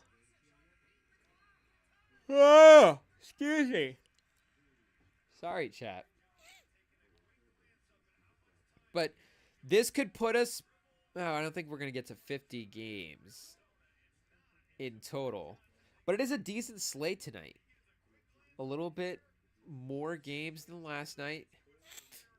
Not afraid of the NFL, afraid of the NFL, but not afraid of March Madness, chat. So Rockets, Heat, Pelicans, Blazers, Hornets, Thunder. I mean, if you, again, it just depends, but regardless, chat. Yeah, you have 1, 2, 3, 4, 5. Oh, chat. I'm not scrolling. Here we go. Oh! And more games. So just in action. 1, 2, 3, 4, 5, 6, 7, 8, 9, 10 games. So, I mean, chat, we are close to 50 basketball games right now. Not, I guess, all at once, but just throughout the day. Today, Friday, and I guess, that would be any March Madness day where the NBA takes place. But just us going live during it, chat. 50 basketball games to try to digest, work our way through, see what's happening, what performances are good. Stat line of the night? I guess that can just go across, that can just go across all the different things. And speaking of the ladies, chat, we should do our due diligence and check out the ladies tournament because the University of Michigan won their first game as well in this tournament, taking down Iowa State. So you hate that, chat. It was one of the local teams, but unfortunately we had to make the hometown sad, chat, and bum out the hometown people. So Georgia Tech versus Richmond in the 8-9 is not close. Richmond, shout out the Spiders. Looking like they're starting to run away with this one in the third quarter. Remember, they do play quarters in the ladies, but I don't know if it is necessarily, a longer game. I don't remember exactly how long the quarters are, chat. But Duke versus Lehigh as well, too. Was that a potential upset? Duke up 6. Yikes, right away. And then, how many should we count? Oh, okay, here's the final game as well, too. I'm not thinking clearly. Chat, I was like, where'd the rest of the games go? But yeah, the finals games are going to be at the bottom. So I guess, yeah, let's check out the games that are in progress right now as well, too. And we should wander over to ESPN and look at some of these ones that get maybe into a little bit more closer action. Does ESPN have a multi-view? Maybe ESPN Plus does have a multi-view. I'll look at it here in a second. But yeah, Duke 6-0. Tennessee over South Florida, keeping a comfortable distance as well, too, chat. A really strong second quarter here to get a sizable lead. I mean, you know, the first quarter of South Florida, maybe they can be a competitive team in this game. It's just, unfortunately, I guess Tennessee had the run. Maybe it's too late already. But again, we know the star players, we know the heavy hitters, and for the women's side, and there'll be more stars that continue to emerge and continue to prove themselves in front of the world, people. In front of everybody. Okay, 17 from Sammy Puisis, chat. 6 for 9 for the field goal. And then Tennessee. Ooh, the bench is leading in scoring right now. Z Spearman and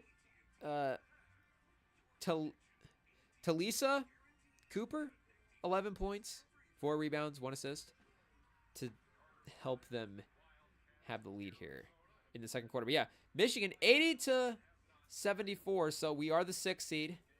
Iowa State's the 11th seed, you know. Definitely in our mind should be taking that one. But it's still a close game. They're keeping it as within the range of their seeding, chat, which, as we talked about, isn't important. As long as the game is as close as your seeding, it is a close game.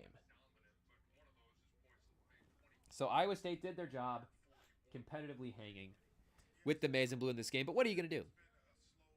You can't get the win. It's just what it is. It's unfortunate. But shout out to Sammy Puisis. Hopefully I'm saying that last name right, Chad. Yikes. But, yeah, UCLA and Southern as well, ready to go. But speaking of breaking the 100-point mark for the day, chat, South Carolina at 108. Tennessee at 48, a 60-point win for South Carolina in round 1. Tennessee Tech. Oh, man, this is the 1 seed dominance that you like to see right here, chat. You're like, if you just pick South Carolina win your bracket, you're like, yes, I definitely made the right pick. I mean, shout out to Peyton Carter with 10 points in the game. And Terrace Thornton with 13 points in 19 minutes, just checking in the game and putting in some quick work. But 22 from Joyce Edwards. Melissa Fuwiley with 15. Tessa Johnson with 11. I mean, the starting lineup didn't even have that great of an offensive day, chat, and they still just, you know, or I guess I scrolled up too far. But yeah, didn't have like a great offensive day. Some balance. Almost everybody hit. I guess it's like everybody's like one shot away from having a really awesome day. So they probably got subbed out, and then, yeah, you know, the bench took over. And again, Joyce Andrews, I don't know if she's like 6-man, what the rotation patterns are here for South Carolina, but, you know, maybe she's a definitely like starter caliber, starter person for that team, chat. But they're the first team in the tournament to get to 100, so shout out to South Carolina. Van Lith survives. She lives to see another day, chat. 73-81. Fairleigh Dickinson. I don't know if they had people nervous after taking down Tennessee a couple years ago on the men's side of the bracket as a 16 seed. But as a 15 seed, they're not able to get it done here. And Connor leading TCU and scoring with... Where's Van Lith on these stats, chat? There we go. 7 assists. 4 turnovers. Van Lith. Hopefully that's just, you know, games getting out of hand. You start getting a little out of hand and careless as well, too. Maybe you just don't care as much. But I am not saying in general. I'm just saying, you know, in the moments where you had the turnover there, maybe a little loose with the handles. But Prince with 16. Connor with 23. Angus, Emma, Napochat with 10. And then Haley Van Lith with 13, 7, and 4.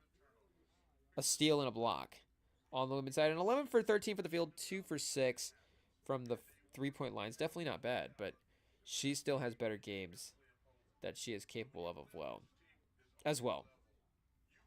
So shout out to Van Lith surviving and moving on. Round 1, chat. You love to see it. Sam, did he have him in the championship game or just in the Final Four? I can't remember. IT, see if you can pull Sam's bracket back up. But Kentucky barely getting past Liberty. 78 to 79. Grand Canyon versus Baylor, 60 to 37. And then Montana State versus Ohio State, 51 to 71. Chat. Continue to go through the scores here real quick. Okay, I guess we could actually look at a game here. So many games, chat. Did they play? Everybody play in round 1 today? For the women, do they have games tomorrow? Does it say here how many games they have? Doesn't say. And they do have games tomorrow. Okay, first round games continue tomorrow. Iowa, Alabama, NC State, West Virginia, Gulf Coast, USC. All these schools continue to play the tournament tomorrow. Of course, they're a day behind, I guess. Behind, however you want to phrase it. Day off schedule. But, yeah. Oh, yeah, we're on the women's side of the bracket here. Okay. Still making sure we're on the correct side, chat. The one true side. Oh, Ball State. Chat, tough. We had a lot of stock in Ball State, unfortunately. We thought this team could win a couple of games. David Letterman went to Ball State. Prestigious university. State college. I guess however you want to phrase it, chat. But unfortunately not able to keep it within 20 to Ole Miss. It's just what it is. They get absolutely taken down, absolutely slaughtered, chat. It's just an unfortunate turn of events. But Florida continues to dominate. And we've got a commercial on one and a halftime on the other, chat. So we just need to take a quick timeout. And then we will be right back with the rest of March Madness action.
Okay, chat, it might be time to lock in on a single game now instead of the Oh, I guess we're not going to eliminate the multi-view, but we can go and I guess solo somebody out here real quick because we had the fourth, I guess, multi-view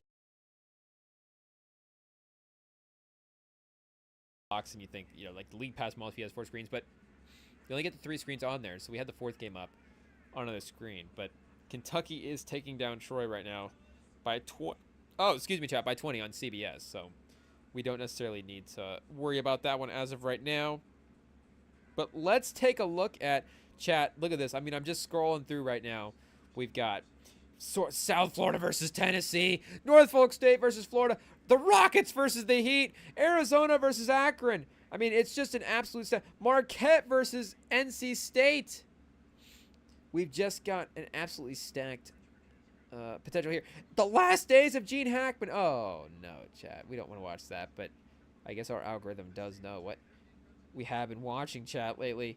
Okay, so, anyways, to focus on basketball, that's not that we've been... Just Gene Hackman movies. Nothing about, you know, the last days of Gene Hackman, but New Mexico up by 4 with a little less than 15 here as we get, you know, 14 3/4.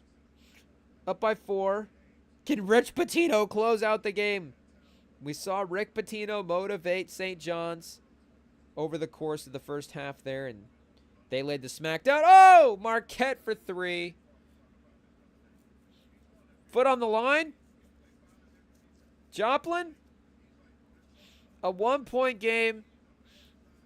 45-46. A 3-pointer from our guy. Okay, chat. We don't even, like, who are the best players? Who's going to emerge? Cam Jones is a star. But who does New Mexico have? We'll just see. Right now, the center's just, like, dribbling at the top of the key. He gets picked. Coast to coast. Oh, swatted. Swatted on the other end. I mean, that's college basketball at its finest. A center gets stuck dribbling at the end of a shot clock, turning into what's seemingly easy transition bucket, only to be swatted by some guy just flying out of nowhere, chat. Number 3 on number 4. Pause. Oh.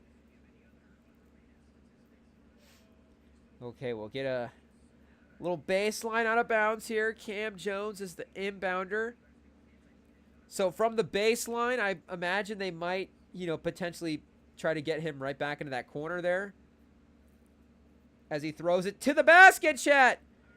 They get a play going to the basket. Of course, as you would expect, they are under the basket. So that would be the place to try to get the play to go to. The first lead sends 3-2. And they, oh, right away on the other end, give up a foul.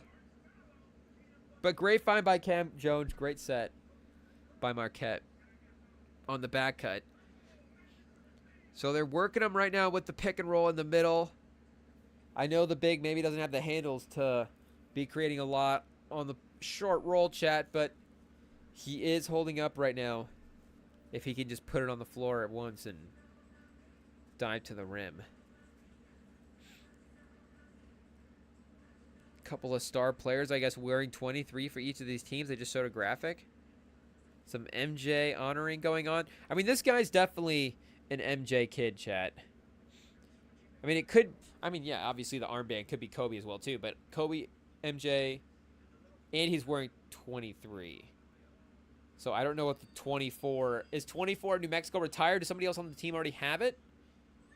And we're just not paying attention? But if you're going to do Kobe instead of MJ, or just wear 8, right? You got 2 potential numbers. Or even 33. 33 in an armband? I mean, the Kobe high school jersey is the most popular high school jersey of all time. Is that not true, chat? Is that not true? What is more popular? You got Kobe. Should we do a poll? Oh, and Kobe's gonna win any poll we put up. I mean, as he should, chat. As he's rightfully the best answer for most polls. Kobe's Lower Merion. Again, to bring up Carmelo. I mean, it's March Madness time, so I know we brought him up earlier to say he's a controversial figure and to say that, you know, we're pro Melo. But March Madness, there's no controversy around Melo in March Madness. He's a stud. He's an all-timer. His run is absolutely legendary as a freshman for Syracuse. But Uh, Melo's Oak Hill jersey is another really popular one. Like, you don't really see people in the LeBron St. Vincent St. Mary jersey. There's not like a remake thing of those going around. So maybe Nike needs to reopen that line, chat. They need to restock on the LeBron St. Vincent St. Mary's hoodies. But those might be the main, at least around here, those are the main two. And I don't know if that's just, if Melo is, maybe that's just how, of course, how awesome Melo is. That he just nationwide, he is nationwide beloved, chat. You could definitely categorize him as that. But how many other, like, high school, like, again, with the Chino Hills guys, you don't see any Lonzo Ball, LiAngelo Ball. I was going to say ball jerseys, chat, but pause, you don't see any ball jerseys? I think there's a reason for that. Probably basketball is not an R-rated product. So if we had an R-rated basketball league with just like team names with swears in them and inappropriate pictures for the logos, who knows how that would work out for the ratings, chat. There would be some audience, for sure. Somebody would want to tune in and watch. Give it a shot. But we got 51-48, 12-26. Lowry. Is that an and one, chat? Timeout on the court for Marquette. Okay, shout out. And Kentucky as well, like we were saying. Continues to dominate. Continues to let us. Brea not all that efficient tonight. But Owe is just going to continue to be the leading force of the team with 13. And Carr with 13, sorry, Owe with 15. And Carr continues to stay perfect as well at 5 for 5. And you got Garrison at 4 for 6, 10 points in this one. So maybe they're also just attacking the middle as well. But shout out Carr, who hasn't missed a shot. That's impressive. Okay, shout out Kentucky. 10 points from Conway. 7, 7, 8. 2 and 2 from the rest of the team. So, who's the guy I'm thinking of, Chad? Actually, I don't think it's on this team. I think I'm thinking of Loyola Chicago or some other team. But regardless.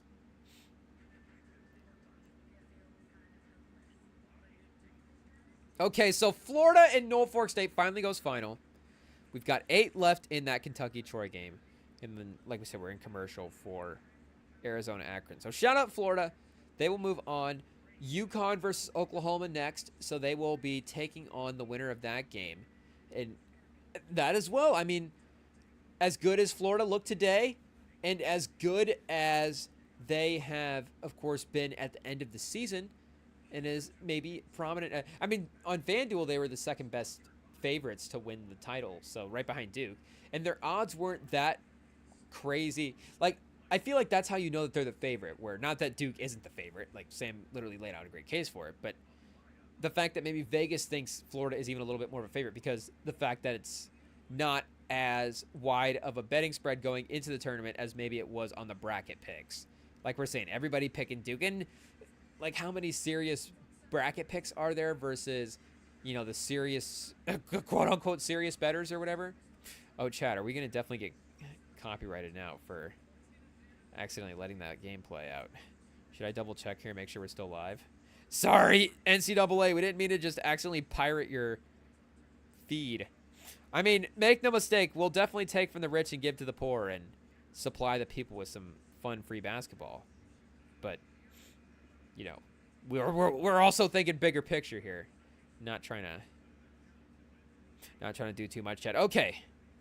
Seems like we're still locked in and still loaded and still ready to go.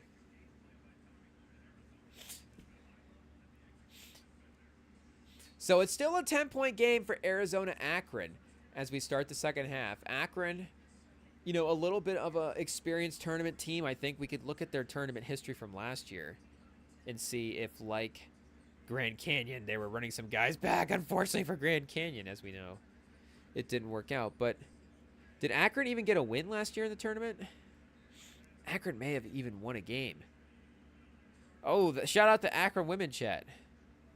Another great team as well, too. On the rise. 10 and 21. Upside chat. The Akron Zips. Okay. 28 and 6. On the guys' side. Nate Johnson, the senior. Taveri Johnson, the junior, chat. Last year, won the tournament, which is how they made. So they didn't win the regular season. Maybe wouldn't have even made the March Madness at all if they hadn't have won their tourney. But at 24 and 11, a tournament win, they advance. Unfortunately, they lost to Creighton, so that's what probably happened, chat. Is I probably picked them to get a win over Creighton, and then Creighton got him last year, and now I'm salty against Creighton and just refused to pick him again this year. But yeah, they had Enrique Freeman, who did go to the NBA as well, too. And Ali, a senior. So really not a lot of starters anyways that they ran back. They were all seniors last year. But at least the guys that they had on the roster, took a step up and were able to produce in that role. All those guys still being on this team and still kind of in a similar spot. They'll have 3 seniors again this year, and they'll cycle them out. But you got Lyles will probably be, senior. Hardman probably moves up as a senior maybe. So, of course, with Akron, maybe they still got the old school college basketball style. Seniors play first. Freshmen play last. Seniority, chat. It used to matter in these things. It used to be a good thing in college basketball if you were 25. And I guess it is in college basketball, It's still good. To some degree. I mean, if you're the player, right? Like Dickinson, If Dickinson has eligibility, somebody will want him. It's like the NBA, somebody will take Dickinson. One of these teams. You go from Michigan to Kansas. Maybe does Kansas say, hey, thanks for your time. Maybe he goes to Akron. You never know. But there will be a spot if you want to stick around with him. And maybe at Akron, he just runs through the conference. They win the tournament and they win the regular season. They win a game in the March Madness. Who knows? But, not going to probably carry a mid-major school to a title on his own anyways. Not all by himself. And we're not in for the drama right now that we were in for last night. I don't know if it's just us, but at least from maybe Robert Morris, Alabama in competition, but that didn't have the end of game drama that Michigan did. I think Michigan UC Davis might be the game of the tournament so far. Most competitive / the high stakes moments / the best players playing well. Danny Wolf was awesome in that game. Again, McGee for UC SD, UCS. Oh, that's crazy, Chad. Whoa! We might have to take a chat. That's wild. That's just the name of their school. It is what it is. It is what it is. You just gotta shake it off and move on. It's the only way. Chat, pause. Hey, yo. But San Diego. San Diego had their guys play well as well too. So it checked all the boxes. It was fun. Good performances. Good entertainment. And when your best team gonna get a win, I mean that's definitely gonna raise the entertainment value of that game. So here we go, chat. It happens again. The commercial bingo. Have this on your bingo cards. When do all 3 games hit the commercial break at the same time? Because that is just what happened. We somehow have 50 games of basketball, and there's still going to be moments where no basketball is actually being played. I mean, I guess that part of it is not crazy, but during the games themselves...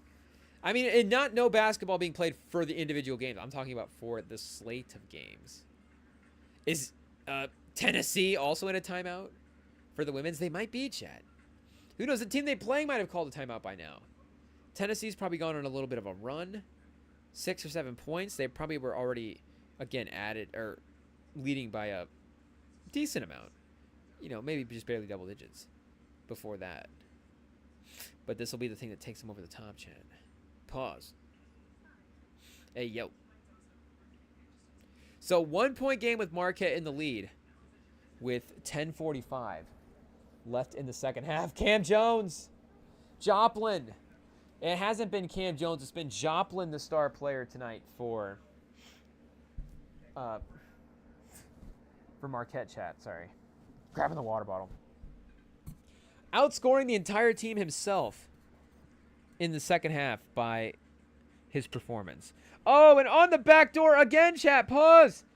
Baseline, out of bounds, under the rim. The guy cutting to the basket. I mean, I know we said Cam Jones maybe slip out to the corner, but that's like the counter play. You know, if the basket thing doesn't work, throw it out, corner, after that. But that's got to be the first thing you're guarding for, is a guy slipping in at the rim. Pause. A guy getting to the hoop and a guy trying to make a play for the layup. It's basketball 101 of inbounding. Go under the rim. That's always 101, chat. And there's a lesson you learn from the REMINGTOM pod. Take that one with you. Those are life lessons right there. Yikes. So Arizona puts a couple more points on the board to open up the second half. They are now up 17. Should we get the slate back up here as well? Let's get our scores going, chat. The games are back on.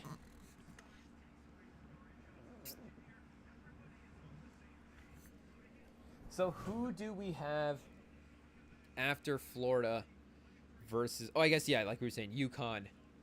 I'm guessing. I don't see which game is which channel. I didn't, like, see. Was that actually a TNT game that Florida was just playing?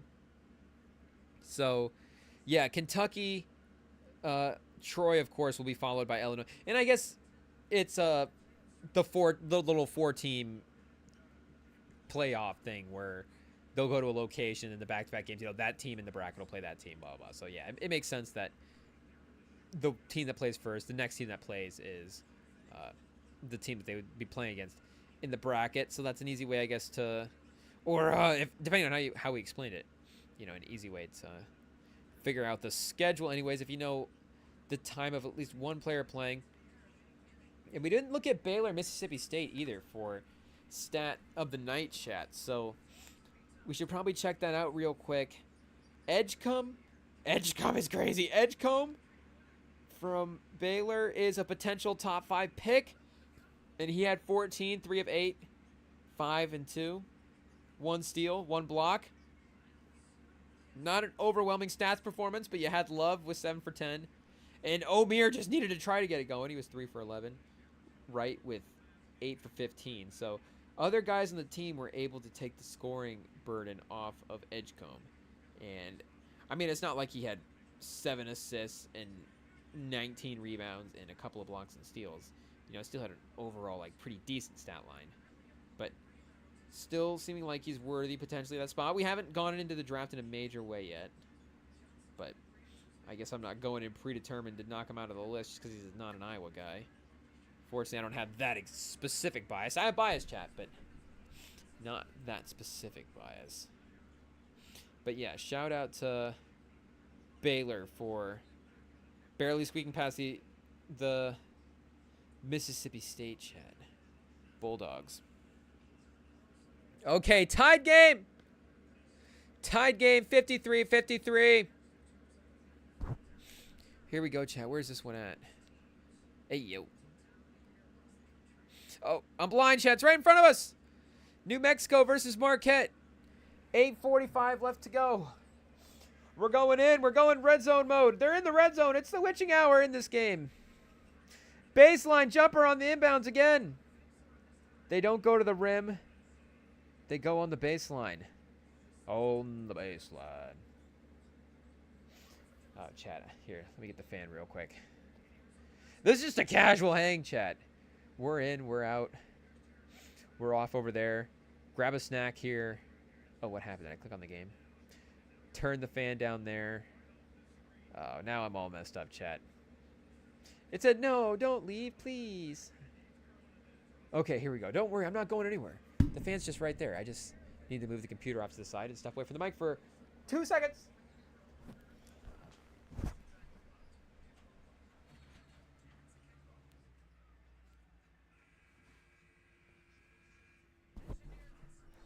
Okay, chat.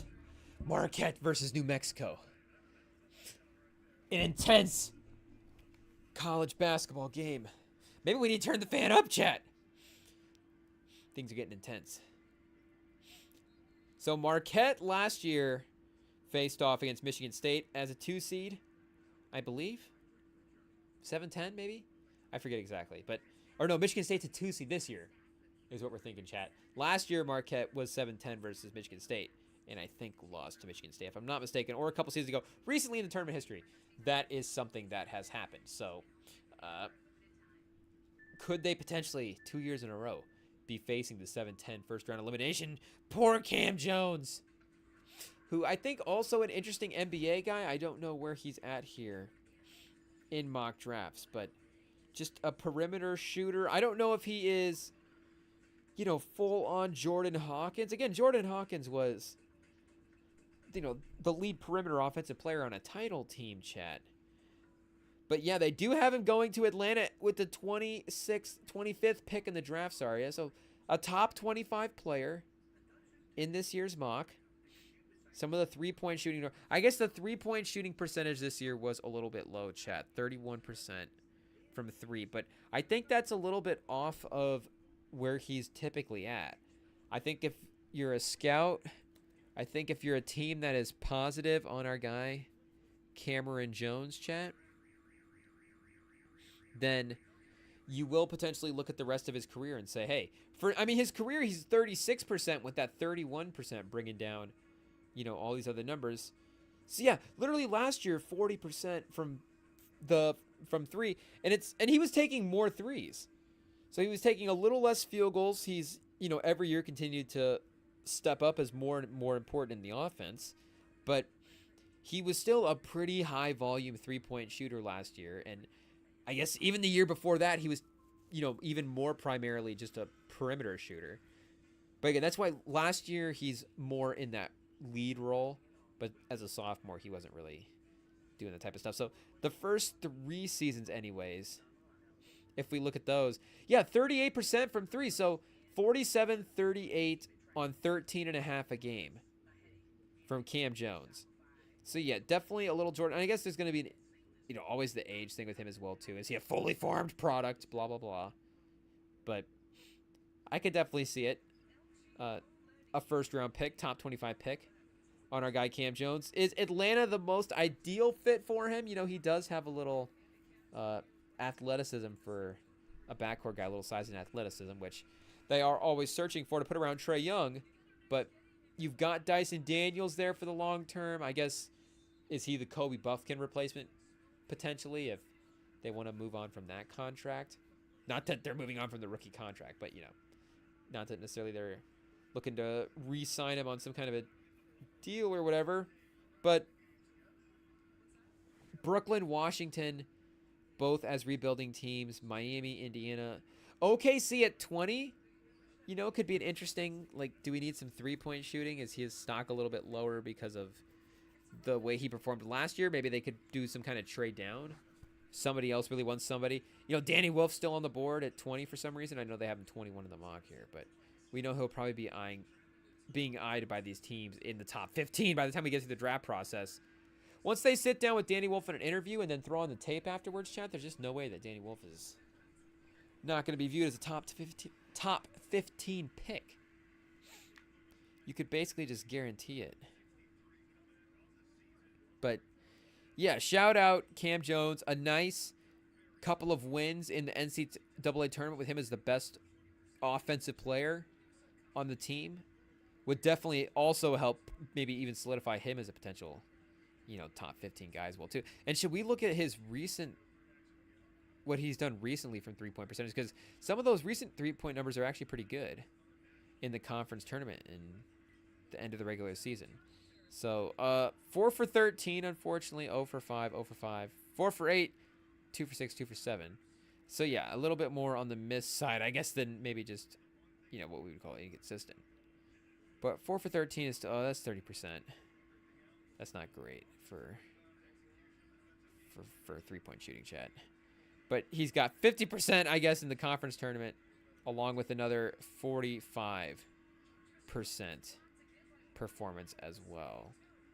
A 45%? Is that a rapper, chat? 45%? Who knows? But let's see here. Or I guess 25% with 3 for 12. Maybe it'll average out to 45. Probably not even. We're trying to help our guy's case. 36. Okay, so it all ends up being about the same number. 45. That's our new rap group. 36%, 45%, 38%. The 50, 40, 90 club. Maybe that's what we call the group. And then members in the group chat. We got 50%, 40%, 90%. Why is he 90%? Because there's no father to his style. I'm trying to remember, what do they say on that one track, chat?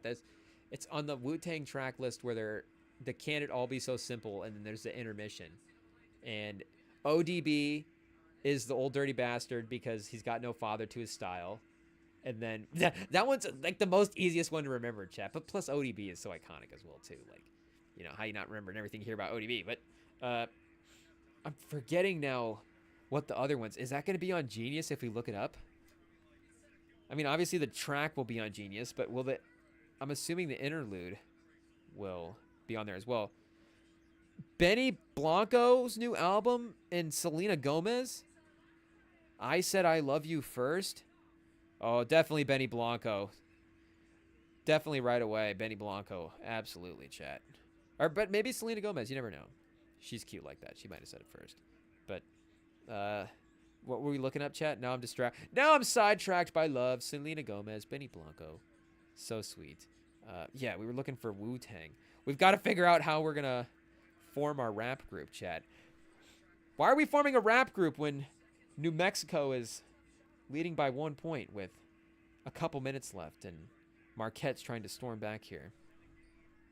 I forget. Can it all be so simple? Can it be all so simple? Can it all be so simple? Is that what it is? Yeah, with the intermission, chat, here we go. It's got to be in here at the end. Pause. Let's see. Shout out if we actually get it. Yeah, here we go. The intermission. Yeah. Then we got, so basically Method Man, because roll it, light it, smoke it. And then Baby U, he's psychopathic. He's a psychopathic thinker. Then you got ODB because there's no father to his style. That's why he's ODB. Ghostface Killer, you know what I'm saying? Because he's on some now you see me, now you don't. Now what I'm saying. And RZA, he's the sharpest one in the whole clan. He's always on point. Razor sharp with the beats, the rhymes, whatever. Any DJ. And Jizza, he's the G. This is about as much as the voices I can do, chat. But he's the G is just the genius. He's the backbone of the whole group, chat. I mean, that's basically, if you want to know about Wu-Tang Clan, this is it right here, chat. And this is such a great Wu-Tang song as well, too, because it's such a sweet beat. I mean, you know we love these chilled, laid-back beats, chat. But then you get, you know, not that Wu-Tang is going for their most aggressive cadences on this track, but just the natural sort of aggressive styles that Wu-Tang approaches the tracks with. On that contrast of it's the Gladys Knight sample, chat. On the contrast of this track is really an incredible song. And then, you get a nice little intermission radio piece on the song as well, too. So shout out Genius for not loading, but at least we got to remember. So, 50% will be 50% because he's half a genius. And then 90% because, we'll workshop the rest of it, chat. But, either way, Cam Jones and his 45% three-point shooting, I guess. But New Mexico now. Is this a devastating lead? Up 5. Yikes. Akron not doing much there. And we're a couple minutes from the start of Oklahoma versus UConn, chat. Only a couple minutes away before Dan Hurley and their quest for the three-peat. I mean, again, they are a 8 seed.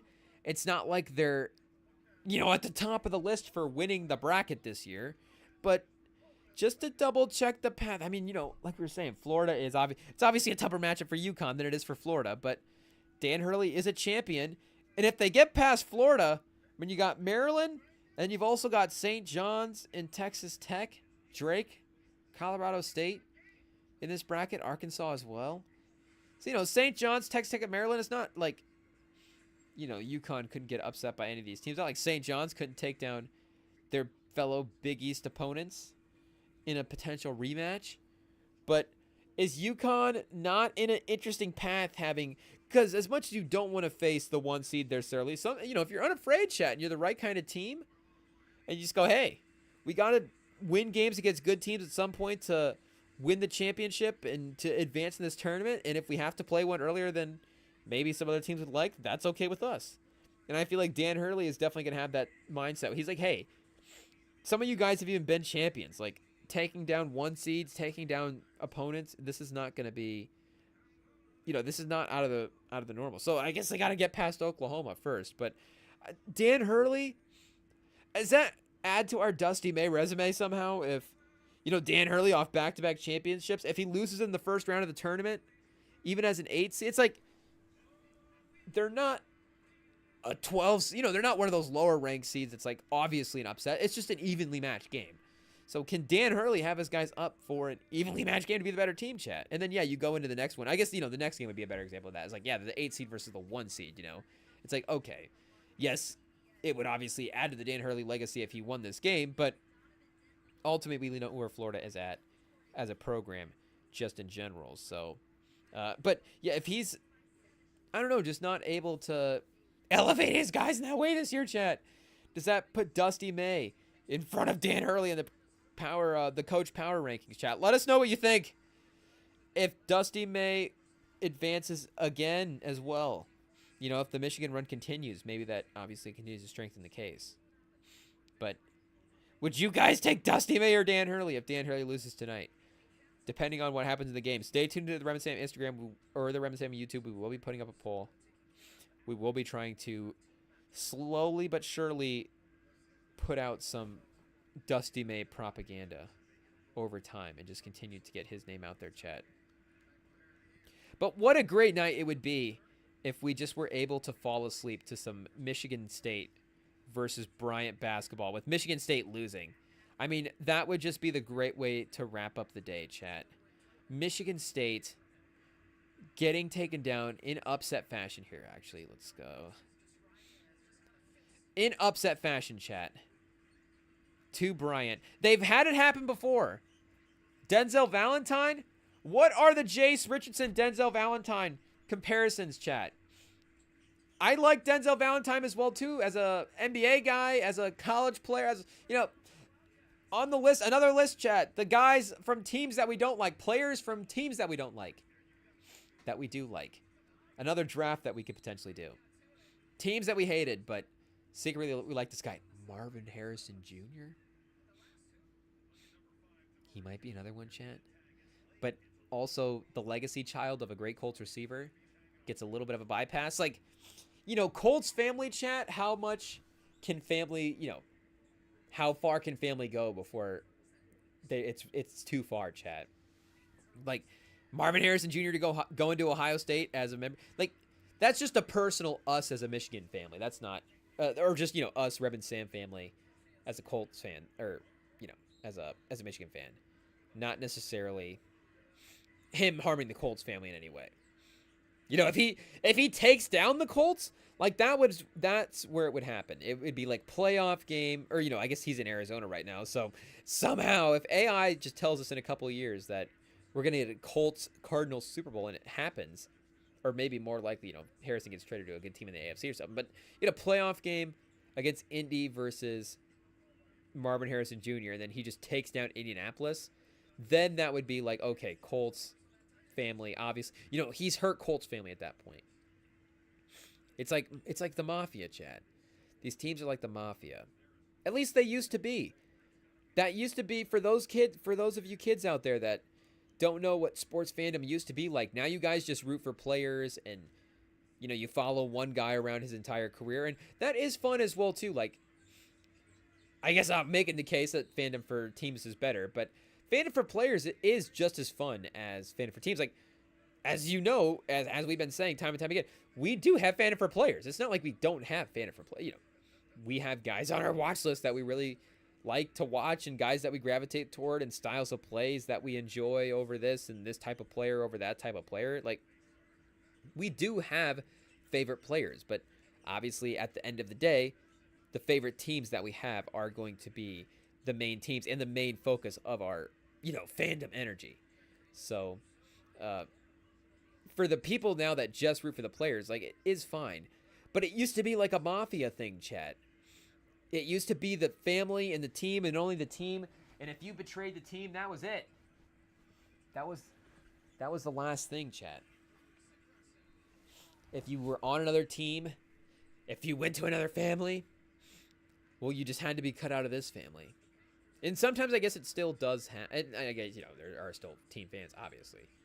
But who knows, 50 years? What will NBA arenas look like? I mean, people will still go to NBA. It's not like people that go to NBA games are only there to see the two teams. It's like, you'll go to an NBA game to see, again, players, the teams that are close by. Some guy, you just want to go to an NBA for the night. There's an event, and you're like, it's going to be taking place at an NBA game. That's part of it. There's more reasons than one that's just like your favorite team is playing that you would go to a game. But, maybe the arenas look differently. The fandom, the noise levels, the cycles of cheering. Maybe the dynamic of home court advantage changes as the players thing goes. But maybe as the players thing happened, maybe it's still a hybrid fandom where, it is a hybrid fandom where you become a fan of that team with that player. But then it's like, yeah, you're all in on that team, It's like, I'll still get I'll have a jersey of the sidekick guy. I'll have a random logo hat from the team because my favorite player was on this team at one point. I'm supportive of this team, but yeah, at the end of the day, it is because of the players. So Arizona, like we're saying, they're eyeing that Duke matchup, and this is another team showing out as really impressive. And Wisconsin, as much as we didn't want to believe in another Big Ten team besides Michigan, and Michigan taking down Wisconsin in the Big Ten tournament as well too, we should have maybe believed in Wisconsin to help validate our Michigan team and make their wins even look a little bit better. But, I didn't want to put faith in another Big Ten team, chat. So, we were just a little skeptical with advancing them in the bracket in some of these spots. And they were in those advanced stats, one of those teams that could have been a finals winning team with as good as their offense and defense have been collectively through the season in some of the net rating stuff. But I thought maybe like Clemson, they could be one of those teams that early round 1, round 2 upset watch. And again, round 2, maybe we'll see. But they did look pretty convincing again against Montana State today. So Arizona, those lower seeds are definitely a little more in be careful territory as we get into the next one. I don't know what is on the horizon here for Arizona. Let's take a quick scan and remember, because Duke would be the Sweet 16 matchup in that side. Is that Purdue, chat? The winner of Oregon versus Liberty.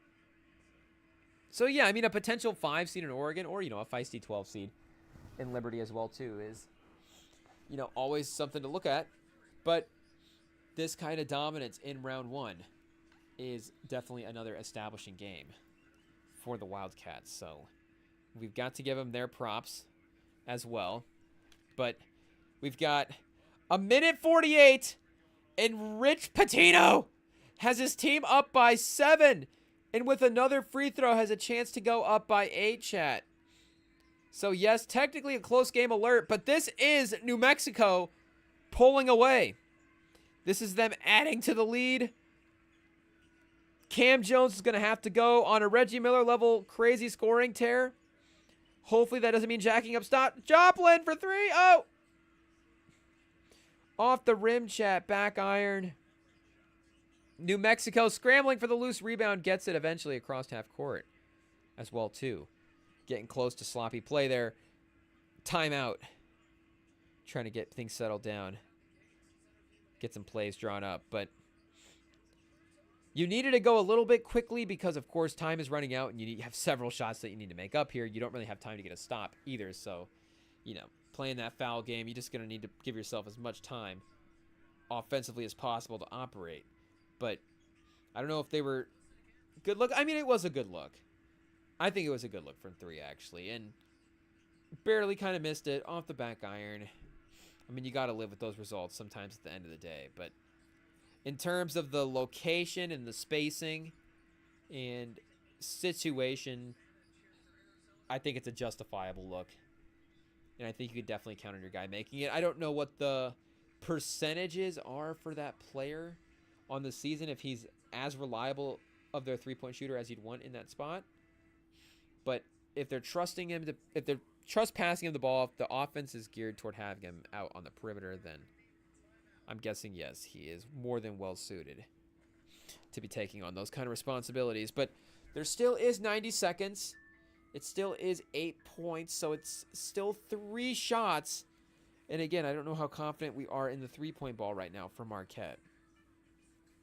But you got to be confident in star players. Shaka Smart, an interesting head coach right now. A potential head coach for our all-controversial team. Shaka Smart. I don't know if he necessarily generates the same conversations that Iverson and Melo did, but he is like could he win a national title? Or, is he going to be, coaching a low-major school in a couple of years? And he'll always, I think, there'll be a Power 5 school for him in a couple of years. This won't be his last Power 5 job by any.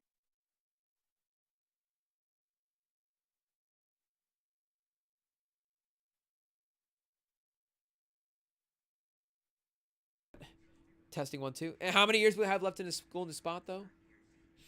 Who knows, chat. But I still kind of like Shaka Smart. I still have some Shaka Smart stock laying around. I think it's a good time, chat. 7-point game.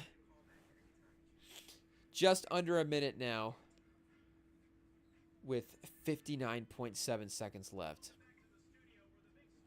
So it'll be a little foul game situation here. It'll be a little back and forth while we try to resolve this one. So let's take one more break while we finish up this slate of games, kick off the next one, and put the finishing minutes here on a pause. Hey-yo. On another wonderful REMINGTOM Saturday, Friday. I guess into Saturday. I'm just looking forward to the next Michigan game, Chad. So I'm already thinking about that. But the wonderful finishing touches on an amazing REMINGTOM Friday live stream, guys. We will be right back.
There we are. We're back, chat. Yukon and Dan Hurley have stormed out to a lead. I guess if you consider 8-2 storming out to a lead, then they have stormed out to a lead. But make it 11-2, chat. Make it 11-2 right away. New Mexico goes final, 75-66. Marquette, another X on the bracket, chat. More red ink on the bracket. It is what it is. Maybe we need to go for one of the imperfect brackets. You know, next year we're going to, I guess, it would be the reverse. But either way, we need to enter it in opposite to track it. So next year we're going to try to pick a opposite bracket. We just need to start making different ways to pretend to make good brackets. Because it's one thing to obviously nobody ever gets like a perfect bracket or anything like that. But we all know what like the really high level brackets look like. I mean, you can see them in the leaderboard of the app every year. So maybe it's these AI bots that are making these brackets that are doing really good, or people using some kind of AI system to get an advantage. And I don't know why I'm assuming that it would be AI outsmarting all of us humans, but I mean, you know, obviously we just assume that's what it is. But yeah, we need to try to find a way to get some kind of green on our brackets. Because if we're picking, I guess if we're picking them incorrectly, but just some kind of way to feel good about the amount of red on the bracket, I guess, that we ended up getting, chat. Because this year, and obviously this year was not the year for us to go in knowledgeably with picks, but regardless, it's not looking like we could even try to pretend to make up some of these picks and to guess what was happening. I mean, Arizona's up on 30. Up by 30? Would you have told me Arizona would have won by 30? I would have said, no, Akron's going to keep it close. Akron will be fine. But Caleb Love, I think, has a good round one history. I think they definitely got out of round one last year, if I remember correct. Maybe that was a round two exit, because they were another kind of high seed last year as well. Maybe didn't quite advance into as far the tournament as they would have liked.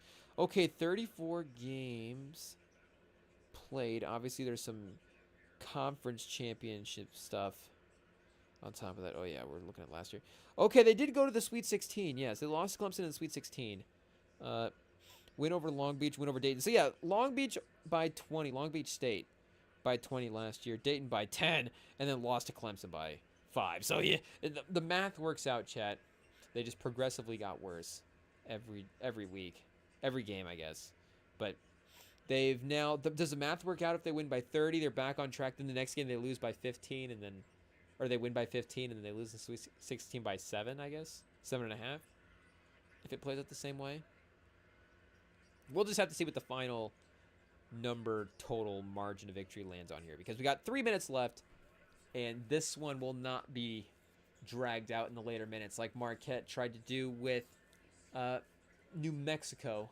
But you can't outsmart Rich Pitino with the foul game. He's got his guys ready to go, chat. Shout out Rich Pitino. So, Rich Pitino versus Tom Izzo. A passing of the torch, chat. I guess they've already had that potential in the Big Ten with, again, him having that Minnesota run. But a rematch in the tournament, a new Rich Pitino. Rich Pitino 2.0, the New Mexico version of him. So we'll see if he has a chance to kick off the legacy in a new way against Tom Izzo next week. And, or you know, Sunday, next game. Not the NFL, chat. It's not like they have to wait a full weekend to get back out there. We will be seeing them, of course, Sunday. Maybe live, depending on what time they play. We'll just have to wait and see. Another fun one to see if I guess we'll have to see if Michigan State takes down Bryant tonight, chat. Who knows? Can't guarantee anything. But make no mistake, Jace Richardson, if he's listening, he's hearing this, he's like, well, now I got to go out and drop 35 to prove these guys that we're not only, you know, going to win this game, but that we're a dominant team. And, you know, motivating Jace Richardson is fun, but ultimately motivating a player on Michigan State, we got to think of the greater good here, chat. We can't be doing those types of things. We can't be on the bulletin board in that type of way. But, yeah, shout out Caleb Love, who got 41-33 percentages last year, 18 a game. And 4.8 assists, you know, not necessarily a lead playmaker, but just a dynamic player, great athlete, fun score. Yeah, 38-32 splits this year. He's already Dame, chat. He's had like the impressive almost career of the great runs in the tournament, then the season of the hype where, or a couple seasons of the hype where it was good, but maybe they didn't quite advance where the teams as far as you'd like, and now it's like the numbers have slipped and we'll have to see. But back in the playoffs, they are performing and they are winning. So maybe like with Dame, will Milwaukee have a good first round series? We'll have to see. If it's like Detroit, who knows? But Indiana, I guess, does it matter from a matchup standpoint? I mean, obviously it matters, but does it really matter like a major needle moving type of way? I mean, I guess Cade is just a better player probably than, but you know, Halliburton's close. Peak Halliburton, peak Cade. It's a debate for sure. If you took peak Halliburton, pause. I wouldn't be sitting here calling you crazy. I'd be like, you know what? I'm probably still taking my bets with Cade Cunningham as a player, building a franchise. However you want to say it, just like let me get Cade Cunningham. But pause. But Tyrese Halliburton is close enough where you can definitely make an argument. You can definitely make a pretty solid case that you'd want to build your franchise around that type of guy instead. So both of them would provide equally difficult matchups for Giannis if he was to potentially see those guys in the first round. But it is just, okay, the start of the Oklahoma-UConn game that we're really looking forward to right now. I was double checking, and it seems like that is the case. So, I mean, do we have time to slip over to some NBA chat? Rockets versus Heat? I mean, this is kind of a fun matchup. The Heat have obviously become a fun team to watch. Not that they weren't fun with Jimmy Butler. It's just this season with Jimmy Butler was obviously not going great. And the fact that they were able to trade him for Wiggins, and Wiggins is a starter that you can bring in and impact right away in a big way. And he's I think a near 20-point a game, if not 20-point a game scorer since being there as well. So him, Hero, Bam, Hawkes, Jovic, Khalil Ware, just a lot of fun guys in that roster. A lot of nice young talent as well too. I know we did the whole like, what if you trade Bam thing and just reset it in a major way, but you probably wouldn't have been able to put that type of thing together in the trade deadline. That would be not even like an off-season move, like, you know, thinking too far ahead, maybe into the next trade deadline, the next season after that. But just in general, like, yeah, obviously you want to keep Bam. And again, it's probably just me wanting to get Bam to the Spurs. And if they trade him, well, let's go ahead and call him Brian Wright and then pair him up with Wembanyama and get some great defensive interior presences in there. Corner three from Oklahoma, way off. Still 11-6, chat. UConn. But, yeah, maybe, oh, I shouldn't have said that, chat. Now I just lost my train of thought on what we were saying and what we were rambling about there. But, oh, yeah, Miami. It's a great thing we had the game pulled up in the background. That's why you do it, chat. Just remind yourself. And they're winning right now against Houston. So, Houston still, you know, the young team that we're seeing this season be really successful, and think we have some hopes for them in the playoffs. But Miami's hanging with them here. They've had a little bit of trouble maybe closing some games if they get in that spot. But as you'd expect, they don't have their closer. They don't have Jimmy Butler. But Spoelstra as well, too, able to coach up the guys. Like, this is still a really competitive lineup. And one of the things I had meant to say in a previous live stream and just never got to finish the thought was, what does, like, their roster is fun now, but what does your roster look like if you're giving up stuff for a major player? Like, the thing about the roster right now that's fun is you go, oh, what if they had a star with these guys? And Wiggins is a part of that as well, too. Like, and you traded your star for Wiggins, so it's a kind of a contradictory thought. But you go, oh, if you put somebody really decent next to Wiggins and Hero and Bam and some of these guys, like, this is a pretty good team that they would have here. But, of course, in the modern NBA, the ability to just have that many guys on a roster and stack it in a certain way, just what is possible now? And obviously, you know, Wiggins might have to be in the trade. You know, is Hero in a trade depending on how, not to say maybe both those guys are in the trade, but just the types of player, the level of player that it is. You know, who knows that they're giving up. And that is an interesting dynamic now. I know they just gave Hero the extension as well, and I don't know if, let's see here, chat, is Wiggins working with a potential expiring contract? Maybe that goes into why the Warriors were also interested in the trade as well. Not that it was just Jimmy Butler, which is a pretty A+ reason to want to make that trade. But also, you know, if there's a potential Andrew Wiggins deal in the works, then you get to kind of sidestep any of those discussions, and you get to give that money also again to Jimmy Butler instead. But he did sign a few years back after that title. So yeah, he's got 26, 28, and then 30 on a player option in 26, 27. So he'll be 29 and 30. Okay, I thought maybe he'd be a couple years younger than that. But, you know, in theory, is it a little Nico Harrison to trade your young guys and keep your old guys, Chad, if you trade Tyler Hero and keep Andrew Wiggins? But I'm just saying the type of player that you got, a little bit of a bigger wing who could still give you some three-point perimeter offensive stuff. But then again, the versatility on the other end of the court is just off the charts when it's at its best. But you've got Hero at 25, and he'll be making 29, 31, and 33. So similar numbers, but then he'll be 27 as he enters free agency again, 28. And, you know, potentially be entering the peak of his powers and have his best years ahead of him on that next contract. So you do want to give the leverage and the opportunity to re-sign him as a guy on your own team with whatever advantages those are, you know, for just not having to have the salary cap space open to get him off the market. But I'm just saying there's at least a thought now if somebody approaches and you go, hey, Hero for this other, you know, guard and or whatever, and you go, oh, the guard is an upgrade, and, you know, we do this and throw this in, and they throw that back, and, you know, we have yourself a deal. I don't know if it's the Dame deal again. Like, that would be probably a Nico Harrison move to be trading Tyler Hero right now for Dame Lillard. But, you know, would you be a better team? Probably not, Chad. Tyler Hero's been really good this year. Tyler Hero, especially after Jimmy Butler's been gone. Maybe another stat check, Chad. Since you've been gone, chat. Since you've been gone, I haven't scored in a long time. Oh, there it goes, chat. Bye-bye to the menus. We'll be back. Let me get the camera up again. Sorry about that to the people watching. And again, if you're listening, because now I have to take time to try to pull up the web page and the cameras, which I accidentally collapsed off the screen. There we go.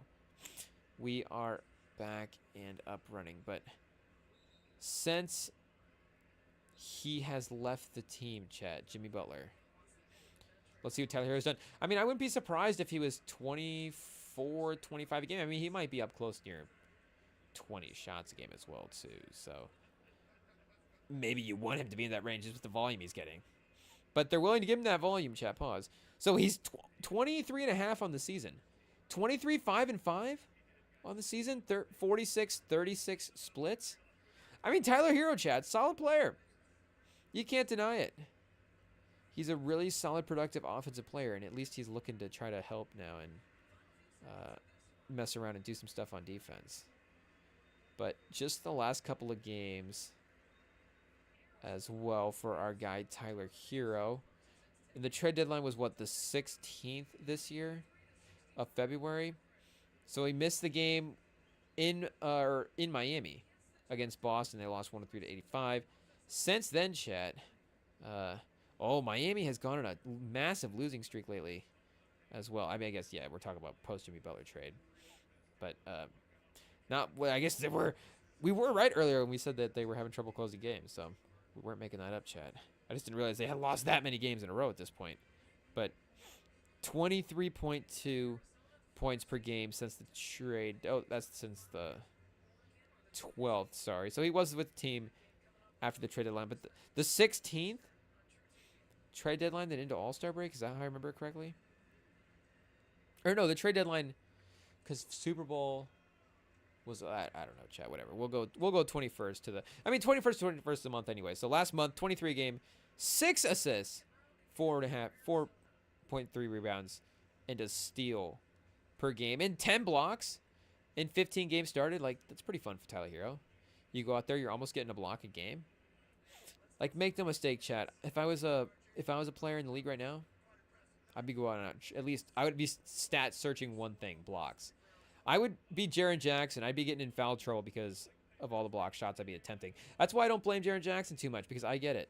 Shot blocking is sneakily another list, chat. We could do the most fun things to accomplish on a basketball court, and there are things that Are we still working on that dunk, chat? We're still getting there, and we're getting closer. But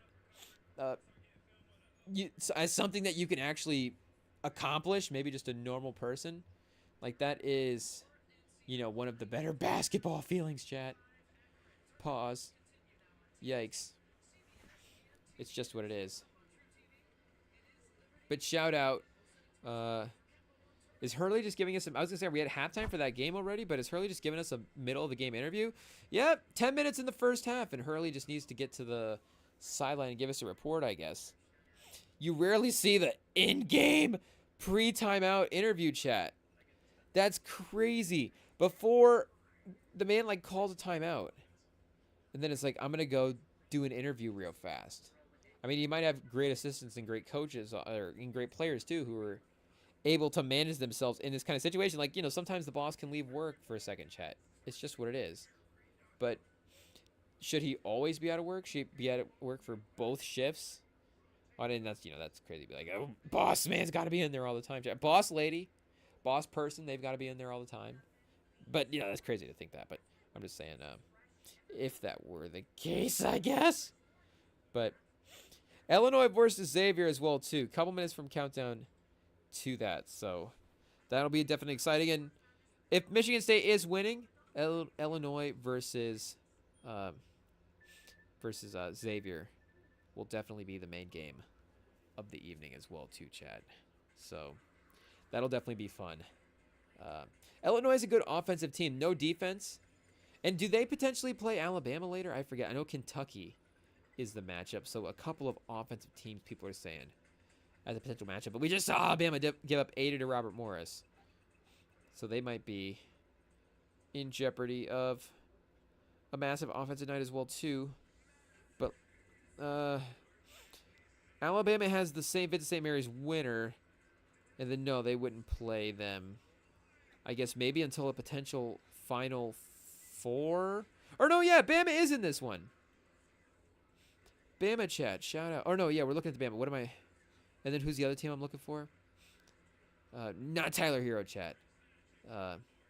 Bama and shout out Arizona, 93 to 65. So both Arizona and Duke match the high score totals for the day, chat. Oh, Illinois, that's right. No, Illinois is in is that St. John's maybe? Or down here.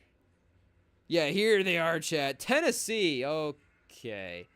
Illinois is potentially could play Tennessee in the Elite Eight for a matchup at the Final Four in this side of the bracket. Houston is the 1 seed here. So you got the 8-9. Gonzaga, I guess, with 89 is also, team sort of stat line of the day. Gonzaga's approved. So Houston... definitely on upset watch immediately as a 1 seed. I don't know if Duke is quite on upset watch versus Baylor yet. I thought maybe Baylor is a little feisty. Edgecombe, versus Cooper Flag. Is that like a Scoot versus Wemby type thing? But maybe Edgecombe actually gets the win. And, big upset type ordeal. But I think Duke looked pretty good in round 1, chat, against Mount St. Mary. So I would feel pretty confident against them against Baylor. And Auburn versus Creighton, also on matchup watch up. And I guess we'll just have to continue to see how this UConn game plays out. It's 21-17. And he's going to have them locked in with the defense. They're going to be, grinding it out, chat, pause. They can maybe muddy a game against any opponent. I guess I don't know if their style of play, maybe they're playing fast this year. But just with the UConn teams in the past, I'm assuming that's, how Hurley is trying to drive these teams. And he probably drives them based on the personnel as well, too, and the talents of his guys. But with the way they may not necessarily be as reliant on offense, maybe Florida is a little bit safer as well than Houston and Auburn might be. Those would be the top 2. If we're going to lose 2 1 seeds, which we definitely might just right away in the tournament, like I said, it's chaos. It's like March Madness now. These 1 seeds, they just go out way too early. And they ruin everybody's bracket. So now that I've said that, it's definitely going to be Duke and who is the other one, chat? Duke. Auburn's in watch. Houston's in watch. Oh yeah, Florida. Okay, I was staring right at Florida is not in watch. I was thinking they're in watch for a second, but yeah, they are not in watch right now. But maybe that'll change. That's probably unfair. That is probably not the way it should be. But yeah, like we said, 21-18 for that one as well too. So I guess that is actually officially the only game we have in action. So shout out, chat. We've only got a couple more minutes here left as we fire up these last couple of games and then send you guys off to enjoy the rest of the evening. So yeah, we'll wrap up with Xavier, Illinois. Okay, we better get this one started up. The Xavier over, chat. It's on its way to hitting. Shout out our guy. But maybe Illinois will storm in this one. And oh, chat, I forgot. We're watching NBA right now too. Shout out Rockets. Shout out Miami. Rockets have reclaimed the lead. So yeah, Miami in their typical fourth quarter excellence will probably lose this game. But maybe, I guess they're not going to be a lottery team, are they? 22 right now. Oh, they're 8. Whoa, I didn't realize. Man, the losing streak has been... Ooh. Ooh, chat. I don't know if Miami has ever been in this spot before.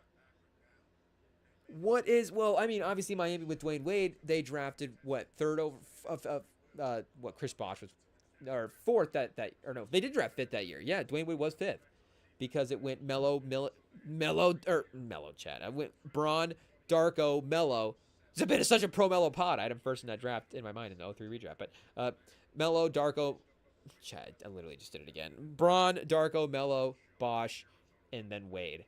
5th overall. It's the longest anybody's ever taken to say the 03 draft. But hey, chat, is that how we work? We dick our dime. It's just what it is. But yeah, he was 5th overall in that draft. So, I mean, that might be the last time. I mean, probably the last time that Miami has had that high of a draft pick. But even top 10, Bam was like the 13th pick in the draft. Hero, the 16th pick in the draft. Jaquez, the 18th pick in the draft. We're the 15th pick in the draft. So look at this, chat. Bull, the 44th pick in the draft. I mean, you could argue the Heat haven't missed in a while. Justice Winslow? I mean, was Justice Winslow a miss? I guess, yeah, 2,800 career points is kind of tough. But Josh Richardson, he had some moments. So there's a run here. A couple of years anyways where you go, not great for Miami, maybe trading some picks. Not great at drafting during and I guess they traded some of those picks during the LeBron years, but they traded this to Philly. Yeah, Hairston with Charlotte. They were making moves. They needed guys right away, but you never know what happens with some of those late guys if you look back and say, hey, take this guy. I mean, Bogdanovich. You take Bogdanovich in 2011 and you have Bogdanovich and he gets traded around. He's the 31st pick in the draft, so he's not like... Bam is grimacing on the court right now. Is he holding his knee or is that a shin? It might be a shin. Oh, it's a knee, chat.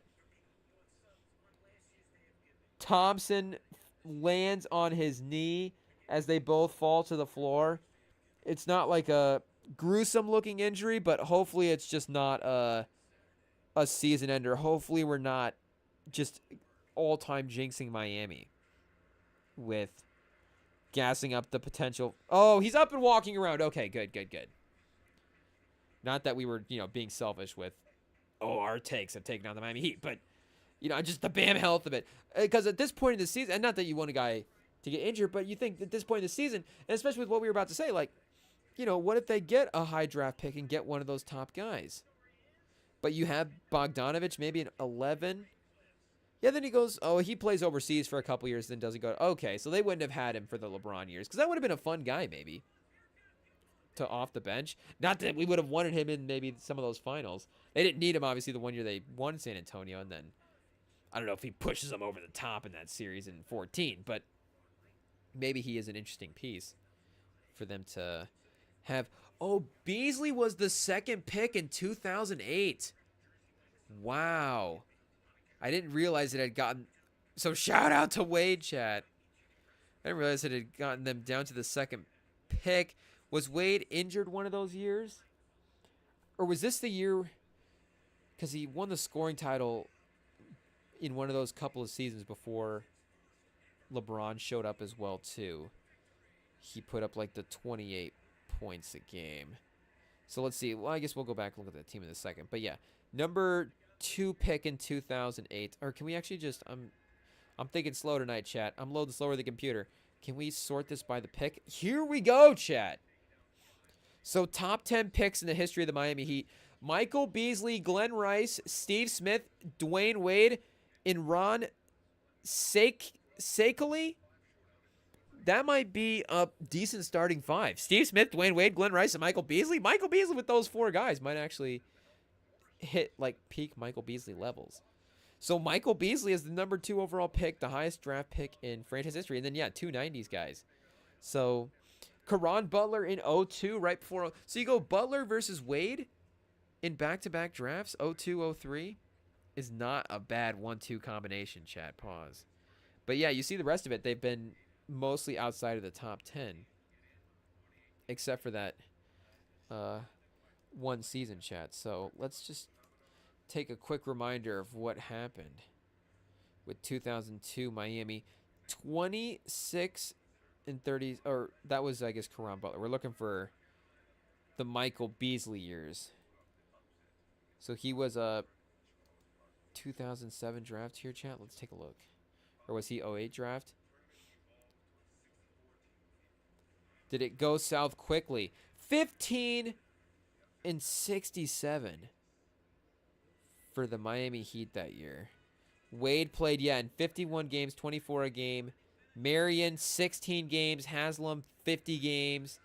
Shaq in 30 games. Where'd he get traded to after that? Was that Cleveland, right? Yeah, that would have been Cleveland next and then Boston? Or Boston then... No. Boston then Cleveland? Yeah, because he was in Cleveland right after they won the title, chat. What was the order of events there for Shaq? Phoenix, Cleveland, Boston. How did that all line up after the Miami years? So Miami, then to Phoenix, then to Cleveland, then to Boston. Okay, we had it totally backwards. The Cleveland years, I guess, or the Phoenix years, just not registering. He made an all-star. He was third-team All-NBA in Phoenix, chat.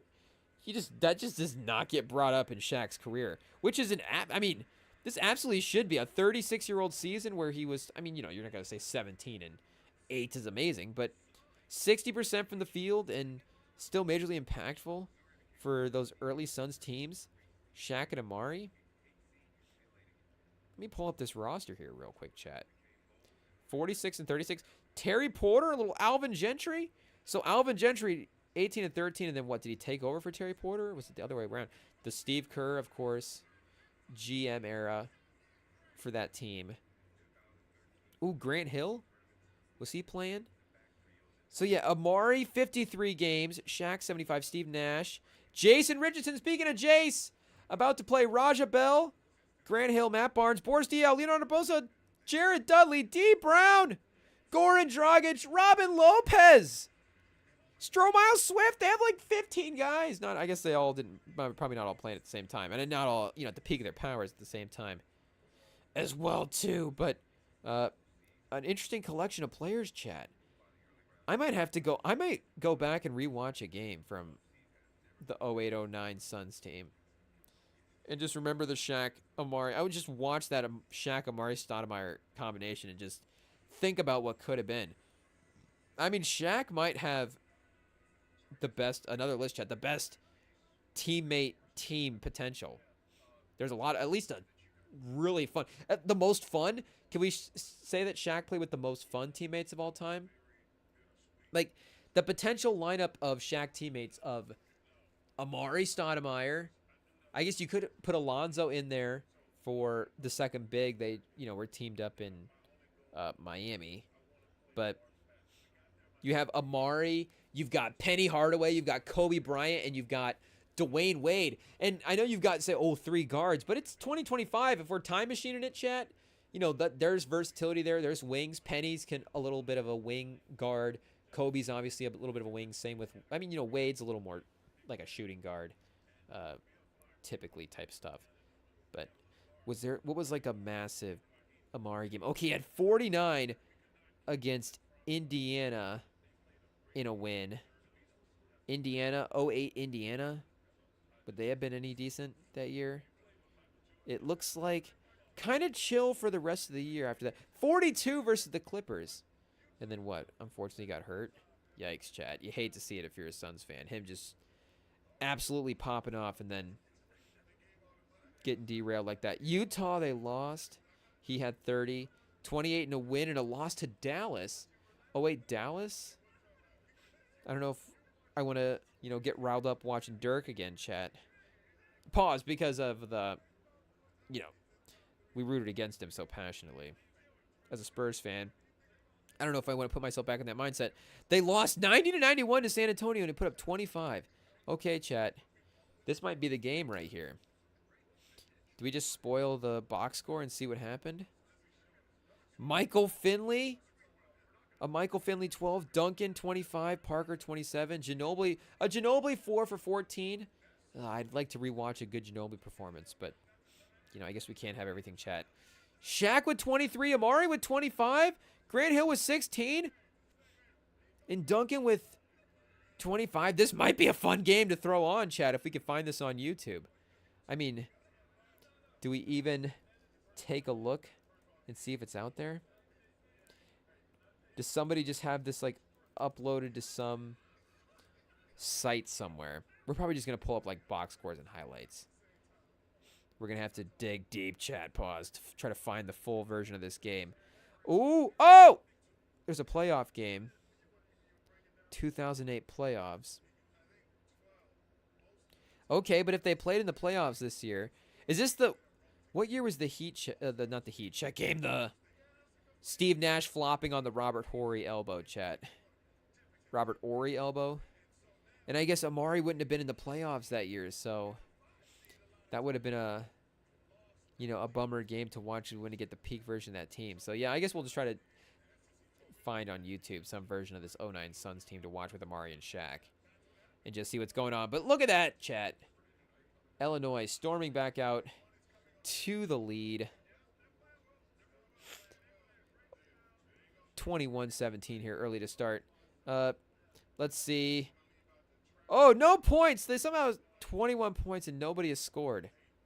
So, maybe the most impressive game of the tournament so far, chat, is this Illinois performance.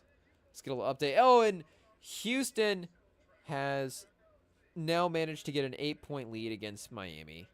They are up 96 to 89. Okay, chat. Isvich, 7 points, 1 rebound. Oh, Jan Kionis, 5 points, 4 rebounds, 3 assists early in the game, chat. So he's an early leader now for stat line of the night. And he might be like a stat line type guy. If Illinois advances, he could be a perennial contender for stat line of the night because I think he's a box score stuffer. But let's check it. There's no way I'm going to remember how to spell this guy's last name. So we might have to go back and forth here. Let's double check. Oh, this guy, chat. I forgot about this guy. Jack Usionis. Kasparis Jack Usionis. If we're saying that right. A freshman. Yeah, 15 points, 5.5 rebounds, 4.5 assists. Almost a steal a game. So, in the mix there for putting up some stuff. If he's, what are we looking at? 6'6", 205 guard. Should we throw on this game here after this Miami game? I guess, like we said, we're going to throw on that game anyways. So, we'll get to check him out and see what's going on with that one. But was our guy in the loss was the lead. I guess it's stat line of the night. So even though it's a win, he did have the best all-round performance. Or even though it's not a win, he did have the best all-round performance. But let's, I guess, just double-check the stats real quick of the games that went final and see if we can get a contender. Clayton finished with 23, 5, and 2. They got a 17, 2, and 2. Richard with an 8, 4, and 5 in a steal. Condon with 2 steals as well as 2 blocks. So Condon with a 12, 5, 3, 2, and 2. Again, it's good balance. Shout out. The NBA scouts are going to love that. His name is going to continue to rise up those boards. Bryant up 5-0, chat. Oh, Bryant, keep it up. Let's go. Is it the Bryant Bears? Bryant Bulldogs. Oh, we have no idea, chat. Bryant Bulldogs. Shout out. Bryant, they should just be the Bryant Mamba Mentalities. Maybe rename their school to that. The Bryant Mambas, that could actually be kind of nasty. I could really see like that could really catch fire if they really name their team. We got a 28-6 from Owe and 2 steals, and Kentucky in a win. So that guy had what, 20-12 and 4, something along those lines. And was that? Oh, again, chat. We didn't learn from yesterday. We should have written it down. Was that? Oh, he had a 20. We had a 26 here from Mississippi State. 26-0-2. Matthews with a 2 and 10. And then 5 assists as well. So very solid. 26 for Hubbard. A steal and an assist. No rebounds is crazy. Honestly, 26 and a couple rebounds. I probably give you the stat line of the night for the awesome scoring performance and decent efficiency. Or, you know, really good efficiency. But you didn't get around the basket one time to grab a rebound. That's kind of crazy, chat.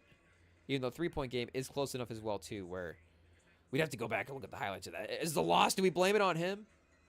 What actually happened in that game? Cam Jones, unfortunately, not going to probably go down in stat line of the night. He ends up 6 for 14, 1 for 4. Doplin with 28, 4 and 1 in 1 as well. So 9 for 15, 6 for 10. He is a strong contender, but also a 9-point game is not, you know, it's not like a blowout, I guess. They're not in bad shape with that type of performance. Maybe it was, or Arizona-Akron was a final that happened recently as well. Bradley 19-6 and 3. And then Akron has, yeah, a couple of 13-point scorers on their team. Shout out, putting in the work, trying to keep the team afloat, keep the team alive. You got to keep the hopes and dreams of an entire alumni base at bay, chat. It's no easy task. That's for sure. Okay, and our quest to find that guy. 22, 5 and 10 from Sears. That's what it was. How could I forget, chat? Sears in a win at 22, 5 and 10. Yeah, Sears has the stat line of the day so far. Shout out. 11 for 13 from the free throw line. Can we give you a stat line of the day at 5 for 12? I guess Jack Uof-Sikonis is the next guy that might be in the mix for potential stat line of the night. So we'll keep an eye, chat. We'll follow that game, and we'll see how it goes. Do they have Illinois going in the screen here? Was that a CBS game? Let me double check that one. It is a CBS, so we'll have to switch over to the Paramount Plus here. Miami only down 6 with 3 minutes left. Okay, chat. I guess we'll stay on a couple more minutes longer. You got us there. I guess Miami is going to timeout. So they ruined their chance. We were going to continue to lock in for the end of that game, but we switch quickly to Illinois versus Xavier. Illinois now up 5, chat. Up 5. So who's Jack? Jack U. Do we just call our guy Jack U? What's up, Jack U? Hopefully that nickname, he doesn't take it offensively, chat. Hopefully he's not like one of the guys in those work training videos. I didn't want you calling me that nickname. Hey, Speedy Gonzalez. For the 5th time, Brad, I've told you not to call me that. Oh, is that a block or did he... Oh, a foul, chat. Here, let's look his number, because he's going to be... I don't know if he's like top of our draft list, but we're keeping an eye right now. Okay, yeah, 32, so that was him. I mean, this is a white guy, chat. Kasparis Jack Uof-Sikonis. Kasparis. I mean, literally the friendly ghost. Maybe that's a better nickname than Jack U. Kasparis the friendly ghost. IT, put up a poll. Which nickname is better? Kasparis Jack Uof or just Jack U? Yikes, chat. Just Jack U, but I guess just to minorly tease it out there, but yeah, whatever the other one was, but Oh, Casper the Friendly Ghost. Shout out. Yeah, the other one is definitely going to probably stick around, unfortunately. Pose. But Oregon versus Liberty is officially the last game then to tap off. So, to tip off here in, what do we got, chat?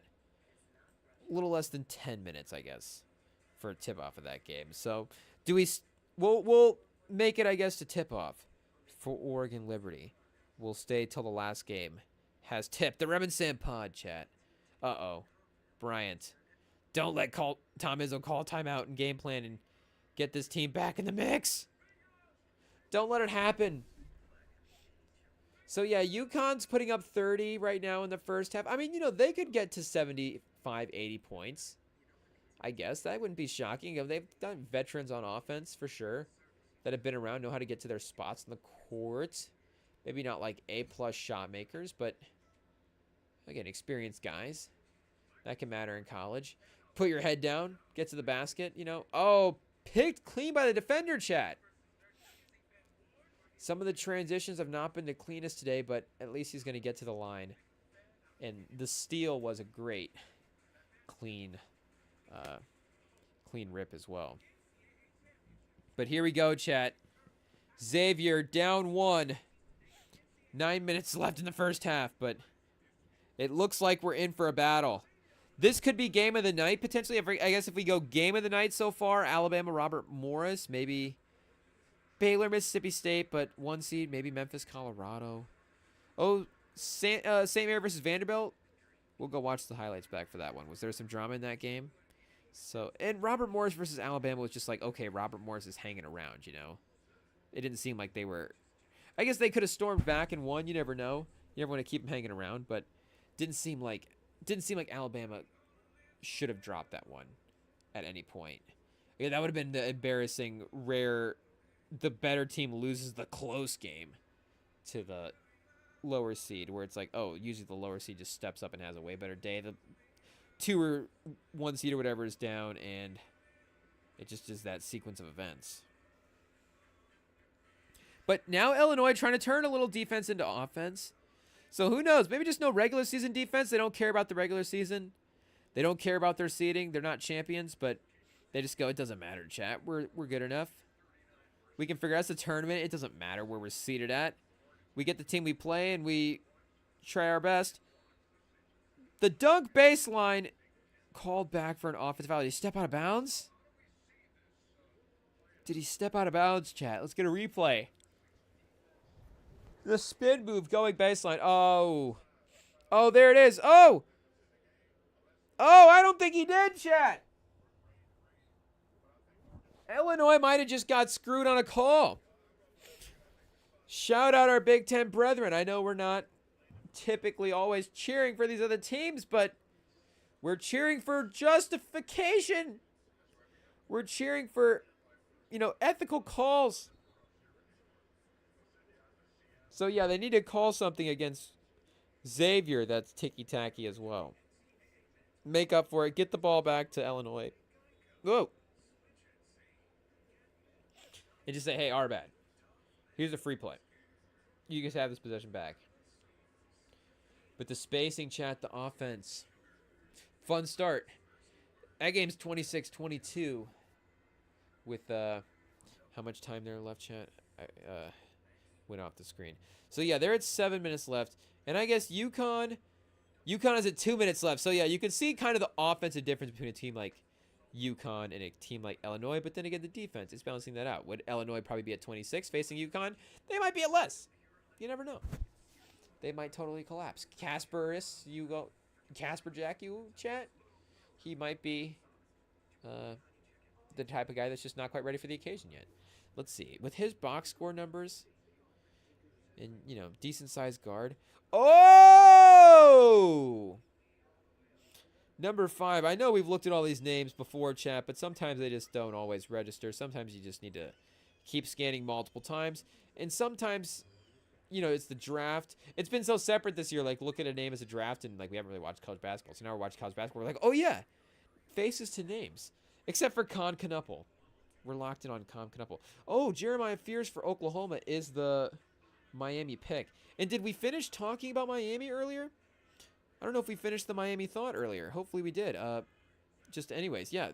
With the lottery potential, this could be an interesting situation where, we're always looking for that special team to jump up in the lottery. Who is the league looking for in the Karma rankings to give the next star to, chat? And, I mean, I gotta be honest, we'll probably do the Karma rankings at some point again, but, like, as much as I love making the case for San Antonio, and I know the Wemby thing was a special occasion, but it was just clear and obvious that San Antonio had the best basketball aura of any of those franchises that had the potential to land Cooper Flag, and maybe that's what we change it to, like the tanking aura rankings, or the the Karma rankings or whatever. But Miami's spot in that would be really solid. I mean, obviously, great franchise, always maintains winning, has always strived, always developed players, and always been, a real highlight of the league.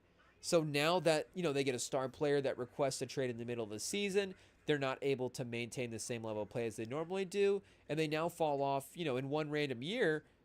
The league might not be so nervous to hand these star players over. I mean, Eric Spoelstra, chat? Cooper Flag and Eric Spoelstra. I mean, if Miami won the lottery, then it would be rigged. But again, with Dylan Harper and Ace Bailey, those are great players to bring into that system and say, hey, Bam and Jaquez and Jovic, and now just the collection continues to grow, chat. Like, we just have this really strong unit. And again, maybe they do have to have another sort of down year and get back in the tank mix and really get another star, or they just, continue to, it's Miami. They'll always try to win. They'll probably continue to develop guys and probably be a good team. And you know what probably happens as well too, is because, they're a great organization, the star potential of a guy like Dylan Harper or Ace Bailey or Edgecombe or, Kasparis Jack could reach those heights because, again, Miami is able to maximize the talent they have their players. So they're always sort of maximizing the guys they need, which is the role players and the minimum contract guys and the two-way guys. But now that they have a chance to maximize a young talent, like a high-end young talent, we could really see them, hit the extra level of potential as well too. And like even Khalil Ware, we've seen Khalil Ware develop. Like, I mean, to say that Tyler Hero hasn't hit his potential is just not true. Tyler Hero is in that like 6th man of the year case. He could probably be an all-star if he was on the right team and getting enough looks and had the supporting cast to get him some wins. He could definitely be on an all-star team. It would be shocking if Tyler Hero made that. And Bam as well too has definitely reached his potential, and all those guys, like we're saying, have heights that they can't go to. I'm not saying they're the fully formed versions of themselves. This may be the versions of them that we end up getting, obviously. But Miami's ability, of course, to maximize young talent just cannot be understated. And it's always going to be a young destination that the league is going to enjoy having these star players at. And a place that, like we saw with LeBron, a guy can go to and fans can gravitate toward that organization. And people will have all the bandwagon gear from when LeBron played. So they'll be able to break out their old Miami hats and their old Miami shirts when Cooper Flag gets drafted there, chat. But, I mean, who in the top 10 is a better organization outside of San Antonio than the Miami Heat at this point? Than what they've been consistently able to run. And if we're just looking right now, immediate roster, like the Toronto roster is kind of fun. Philly's still going to have Halliburton. They're going to have not Tyrese Halliburton, Tyrese Maxey, Joel Embiid, and Paul George. Like, those guys will still be on the roster probably next season. So that might not be exciting to Philly fans, but you just never know anyways. Maybe the league thinks Joel Embiid and Cooper Flag and they try like a passing of the torch situation. But Miami now becomes a real interesting team to watch, I think, in the Cooper Flag sweepstakes. We definitely need to flag Miami, chat. And maybe Washington maybe it goes the other way, where Washington karma is like so down bad that they need the boost of Cooper Flag to try to lift him up. And like the league's like, okay, we can't take enough of Washington being this disastrous. Like, we have to give them Cooper Flag, and there's just no way that Cooper Flag can't elevate it. But to bring up Davis again, Davis, that those Pelicans teams, like once they brought in the talent, like that team with him and Boogie Cousins was really scary. So it's not. IT, are we live? Can we strike what I was about to say from Davis from the record? I wasn't gonna make any comparisons about how his teams weren't as successful as maybe you'd like them to be, because again, the high points were there, and we saw what they could be. Another 3 from Oregon, chat. They're firing right away. The offense is in a good spot. And what are they? 5 seed? This is a 5-12 again? So maybe they're the 5 seed that is, you know, swinging the other way. Again, I know Michigan was playing well going into the tournament. Like, was Memphis playing well going into the tournament? You know, they're not, I think, playing bad. But again, they didn't win their tournament necessarily. And then the other 5 seed was, I can't quite remember, chat. Let's see here. Oh, yeah, and then Clemson lost to McNeese State as well, too. So this could be the 1-5 seed that goes out and puts on the dominant performance and really shows us what's up. But we're about to hit halftime here. UConn holding for the last shot. 10-9-8, chat. Dribbling up to the top of the key. Head to the rim. Floater. Oh, no, it's a lob baseline, but it's bobbled. They bobbled the baseline lob. The Oklahoma then tried to advance the ball up the half court for a last-second shot. It was stolen by a UConn defender, and he heaved a near half-court shot and almost made it to end of 3. A crazy sequence of events to carry us out, chat. But that is the end of the first half for UConn, Oklahoma. UConn up 32-36. Oregon storms out to an 11-2 lead. And, yeah, we now got Illinois continuing to make it interesting with Xavier. Bryant, Michigan State, people. Bryant, Michigan State. Let's go. Let's go, chat. We need to at least see a couple minutes. Can we watch a couple minutes of Bryant taking down the boys? The minute we turn this game on. Oh, chat, I almost hit the exit button on the recording on accident. No, we don't want to exit. Not yet. Not yet. Michigan State's tied, so we got to see them lose. Just in case.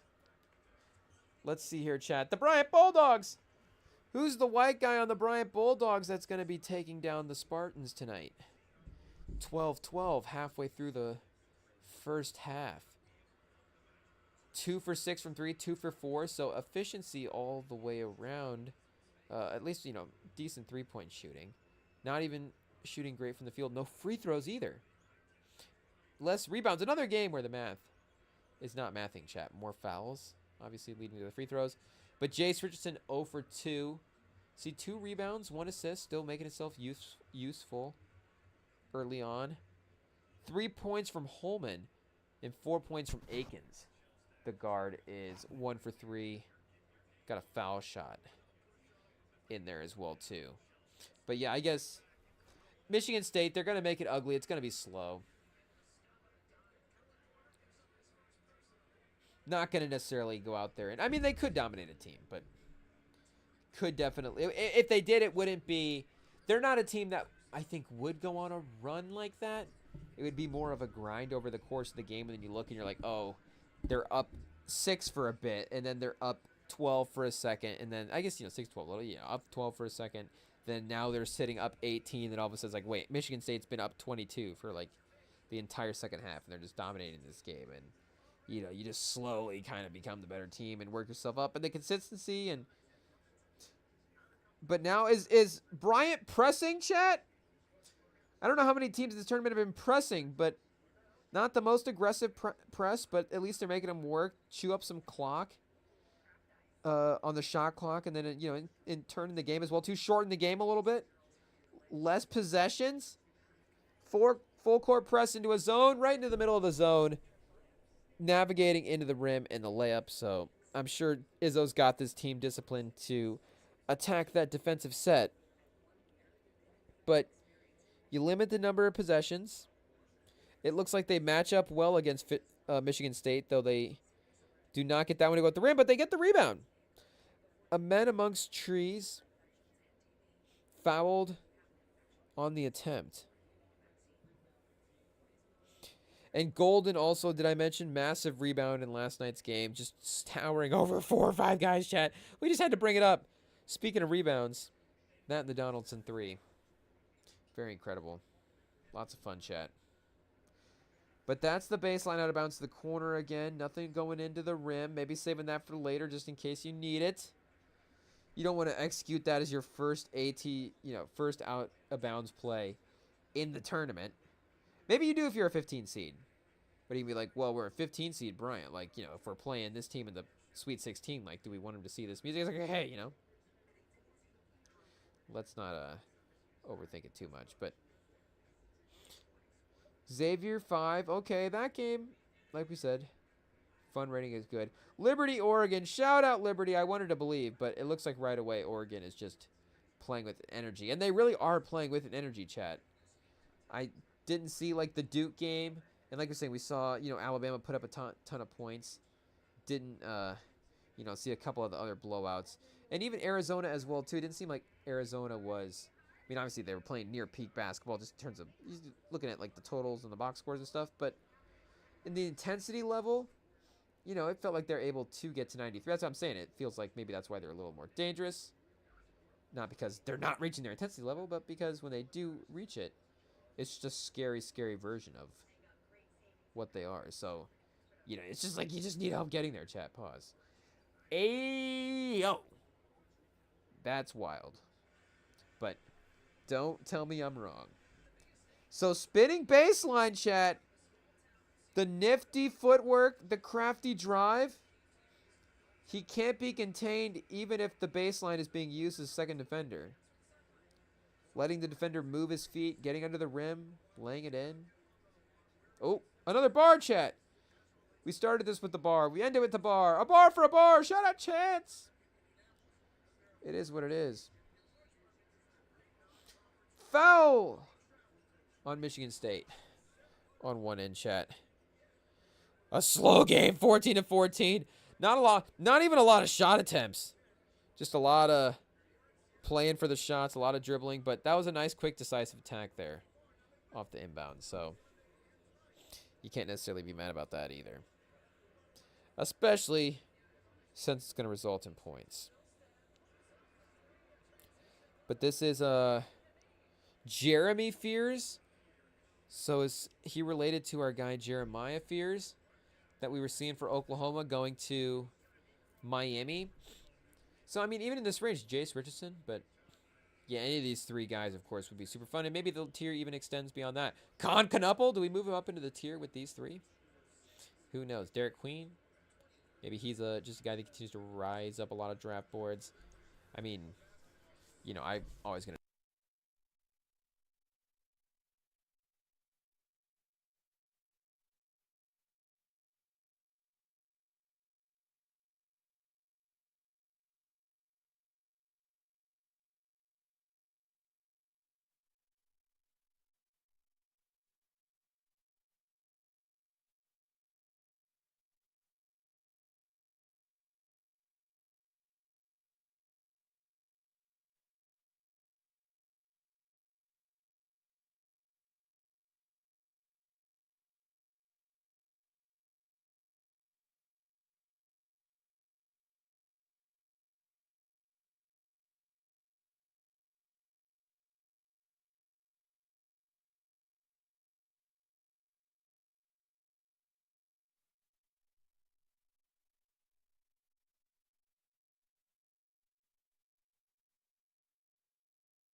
He needs the call. Oh, he's got blood on the forehead, chat. We're bleeding now. So I guess they go to timeout on that one while they clean him up. So he has actually all the right to stumble around. Oregon is not giving up. They are relentless right now on Liberty. 18-2. 2 points. So Clemson, I think, has, if we're going stat line of the half, chat, stat line of the night, stat line of the tournament so far, 13 points in a first half is, I think, the low. For a first half, for a half, Liberty is at 2 right now with, 6 minutes played. So we're about a third of the way through. And they do finally now cut to the rim, get a guy diving in. It's a layup. It's 18-4. But can they find a way to get to 13? They'll get to 20 still, right? Maybe 18-ish. I think I'll set the new half over under for 17.5. Can they get 13 more points in 13.5 minutes? I think it's a reasonable estimation, chat. But off the dribble, another foul. There it is. And they're calling the NBA fouls, but they don't always have the guy goes to the free throw line in the same kind of way. So you can't necessarily reward the player if that's what you're always trying to do. As a ref as well, if somebody on, this team you're really trying to, prove that you have the respect for him, chat. But we got 2, 3, 4 games, of course, to end the slate. UConn, Arizona, Bryant. I mean, we got 3 absolute bangers here, chat, to wrap up tonight and to wind this down with. This is absolutely incredible. Michigan State on the verge of going into halftime on upset watch. Illinois with the potential bracket pick we could get right. We're just looking forward to that at the moment. And then Dan Hurley starts his quest for the three-peat against Oklahoma at halftime. So we've got Xavier 1 minute 11 seconds and then 7:19 for that Michigan State Bryant in the first half, chat. So can Bryant just go 4 corners here? NCAA, institute a new rule. Let's get rid of the shot clock for this Michigan State Bryant game and just say for the last, the last 27-19, we can do quick math there, chat. The last 27-19 for Michigan State versus Bryant, there will be no shot clock. Hopefully Michigan State doesn't have the ball right now and hits a 3. And then it's like, oh, well, that would be the game almost. Not really because, of course, they had to force some kind of stop. But the amount of, it would definitely be different a little bit. But 20-6 for Oregon Liberty, chat. Yeah, I guess we're just that one right now. Because I guess since, we weren't counting that one in the excitement count. But it is in the watch count as of right now. So we can't be mad, chat. 3 exciting games, 3 awesome games. And the the Bryant player that got hit in the head and was bleeding, they're going to have to take him back to the locker room. So is that going to be stitches or some kind of glue or something? A cut to the forehead. I was going to, what's another word for a cut, chat? Not I think abrasion is a right word. Not an insertion, pause. But something along those lines, that is the word I was thinking of. But either way, not like a game-ending injury for him. So hopefully he's back. Hopefully Bryant's not suffering too much. Hopefully it's not like their best. Well, hopefully it's not serious just in general. But hopefully not their best player from an on-the-court standpoint. Just being one of those types of games where people might be, needing beans, needing different things.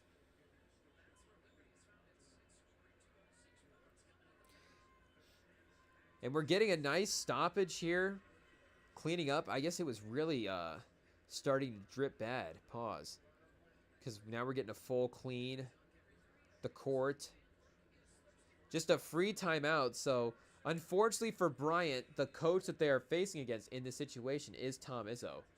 And they basically just gave Tom Izzo a free... I mean, that's kind of like 2 timeouts to set up what you have next almost for Tom Izzo. It's a pretty good advantage you're going to want to keep an eye on if you're a Bryant fan. An unfortunate coincidence of having a guy get injured as well. And Bryant not able to convert. Again, Bryant, you know, they also get the 2 timeouts for the ATO. But just right away, Michigan State on the other end, laying it in. Continuing to push the pace. Maybe Izzo emphasized that a little bit more. Let's push the pace. Let's continue to get downhill. Let's get Jace the ball. Maybe that'll be a point of contention in the... A point of... what's the word, chat? Why am I blanking on the word? Oh, well. It is what it is. Emphasis! Jesus, chat. A point of emphasis. Yikes. That's an all-time low for the REMINGTOM pod. A point of emphasis. But 21-19. They keep battling. They keep fighting. They keep putting him at arm's length. I mean, how many minutes does it take for... Pause, chat. But how long for the game does it take for you to believe in the mid-major as, like, they can win this game? And, of course, with anything, it depends. But is it a right-away thing? Is it just... Okay, I know if this team, like, you know, 6 minutes into the first half, like, if you play 2/3 of a half, whatever percentage that is. Should we look that up, chat? What is 2/3 of a half? What is 33% of, or 63% of 50? Is there any way the math can give us this? What is 2/3 of a half? You need to multiply 2/3 by blah, blah, blah, blah. But what's the actual answer, chat? So 2/3 of a half is 1/3 of a whole. Oh, there we go, chat. The fraction calculator. They literally just gave us a picture of the pie chart of what we want. Kinda, maybe. I can't do math, chat. I can't look at pie charts. I'm useless. It is what it is. But for if you hang with a major school for that long, for a good 10 minutes of a game, I guess 10 minutes of a 40-minute game is a quarter of a game. So if you get a quarter of the game in, and you're within that range, not even covering because it could be a pretty good spread, but up by 1, you know, within 5 points, within clutch points, maybe 5. If you're down 5 with 5 minutes left in the first, if you're Akron, or if you're Bryant, then maybe you're not feeling super great. But as long as you're in that competitive range, 5 minutes left, I'll still believe. I'll still go, hey, you're in the mix. You've shown for a good stretch of basketball that you can be an equal level of team. Can you hold up in that kind of way for as long? And they've managed to continue to do it, chat. Responding shot for shot so far. Look for look. Bryant might be one of those teams. Do we need to do a quick Bryant dive, chat? It is what it is. The Bryant men. And shout out to the Bryant ladies as well. But since the Bryant men are on the screen in front of us, 23-11.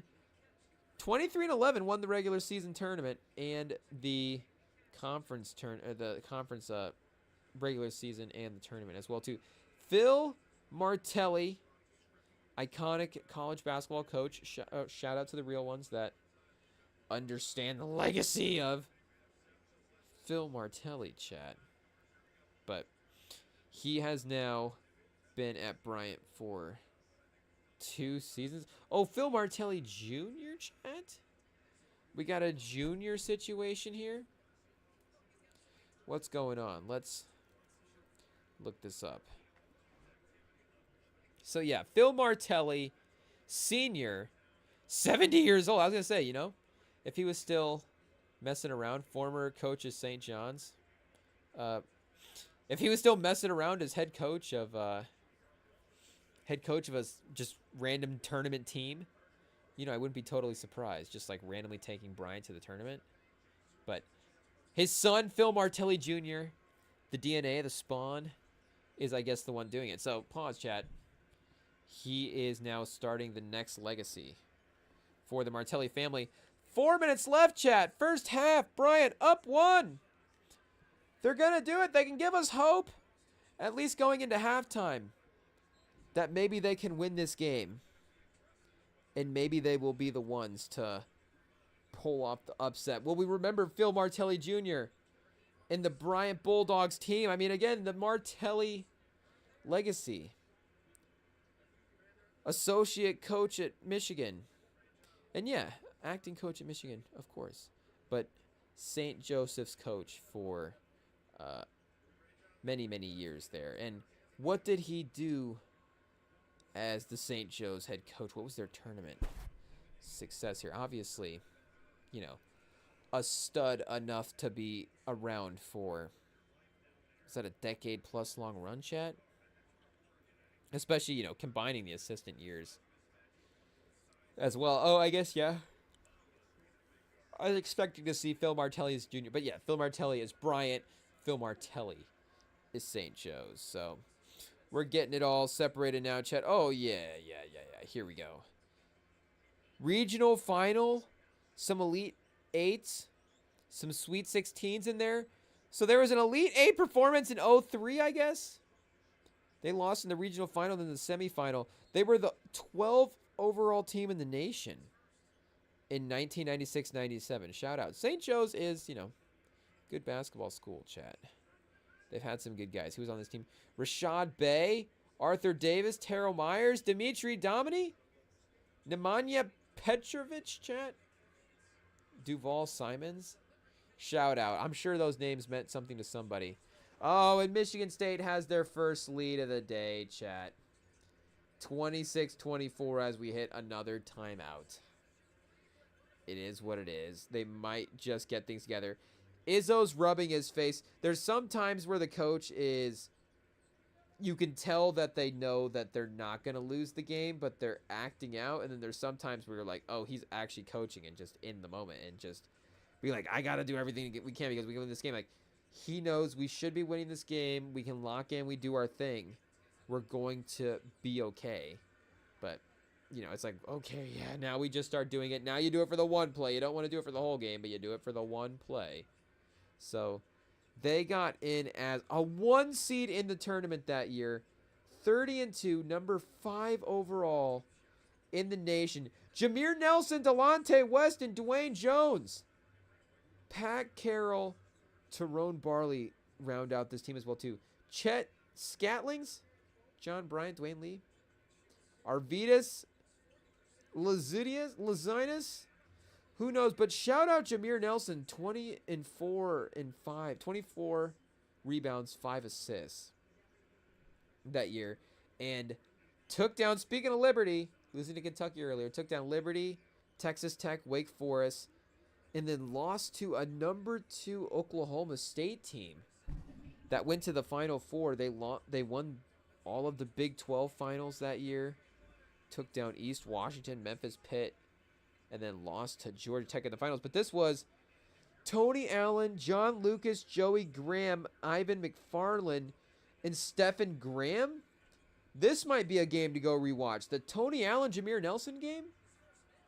Shout out to Tony Allen for winning that game and being the better team. I could have definitely, you know, seen Jameer Nelson as the better college player, definitely getting that win. But in a close game, Tony Allen is the one that is able to ultimately get that performance off. Chat pause. But St. Joe's, shout out Phil Martelli, and shout out Phil Martelli Jr. for hopefully taking down Tom Izzo. Is Tom Izzo have beef with his dad and maybe he's motivated? Let's hope. We've got Akron now at 11 points with like 8 minutes something to go in the first half. So either Akron is really about that defense or they are just, you know, needing some stuff to cook up as well too. But sometimes that's all it is, chat. It's just the need. Necessity. It breeds a lot of things. Pause. It does breed sometimes too, but in a more metaphorical sense.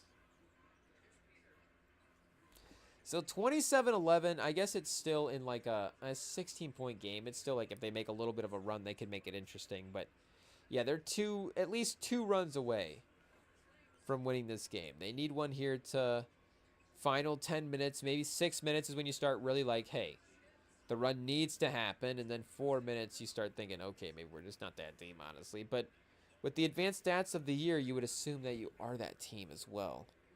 You would assume that Altman has belief in the guys. And State with the turnover. There it is, chat. The turnover, the offensive foul. Kohler driving to the rim, the spin move. It's too much. I agree. Give the ball to Bryant. That's disgusting, dirty basketball by Michigan State. And you hate to see it. And I'm sorry for the fans right now that have to watch Michigan State for the sake of their brackets. But they're out there, and it's a team, and it is what it is, chat. And Jace Richardson, also a guy. Teams we don't like, guys we like. Jace Richardson, chat. It is what it is. Tyrese Proxer.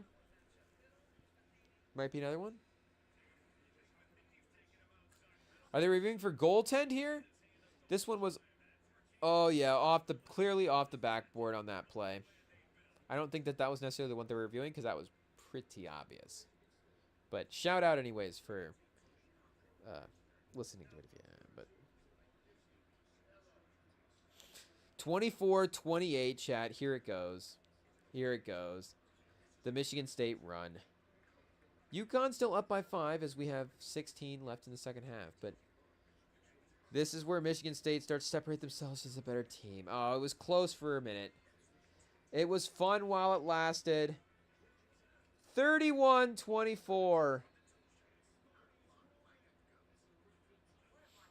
Timeout by Bryant, chat. Phil Martelli Jr., he says we need to get it together.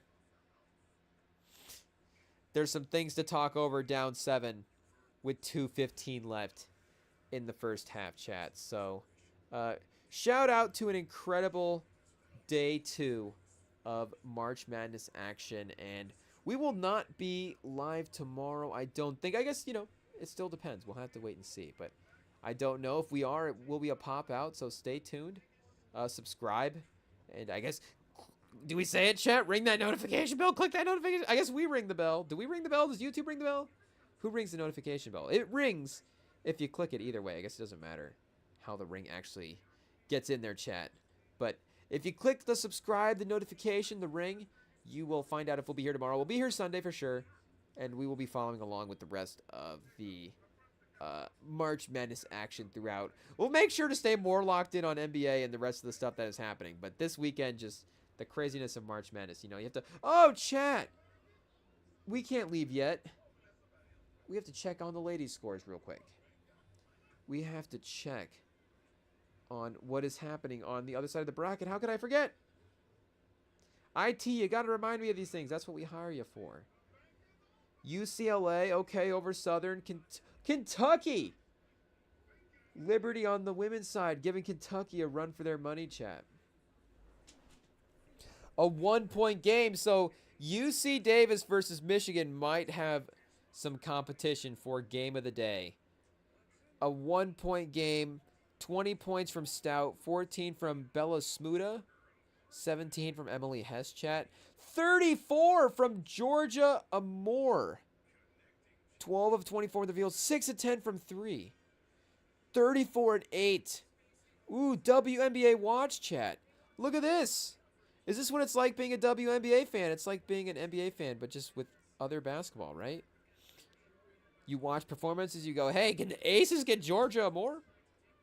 How will this work out? Australia, ACC Tournament MVP, 2-time AP All-American, chat. We just need to be more locked in than the mainstream people sometimes. We need to be actually paying attention. So she must have gotten named All-American this year at Kentucky as well, too. 19 a game, yeah, led the nation in assists. There's no way. Back-to-back years leading the nation in assists. She has to be a top draft. She has to be the number 2 pick behind Beckers. Right? She might be a get, chat. Oh, Olivia Miles. Amore is at 7 right now in the Angel respot. 5'6". Oh, chat. She's going to get that disrespect. Carson Edwards is the comp.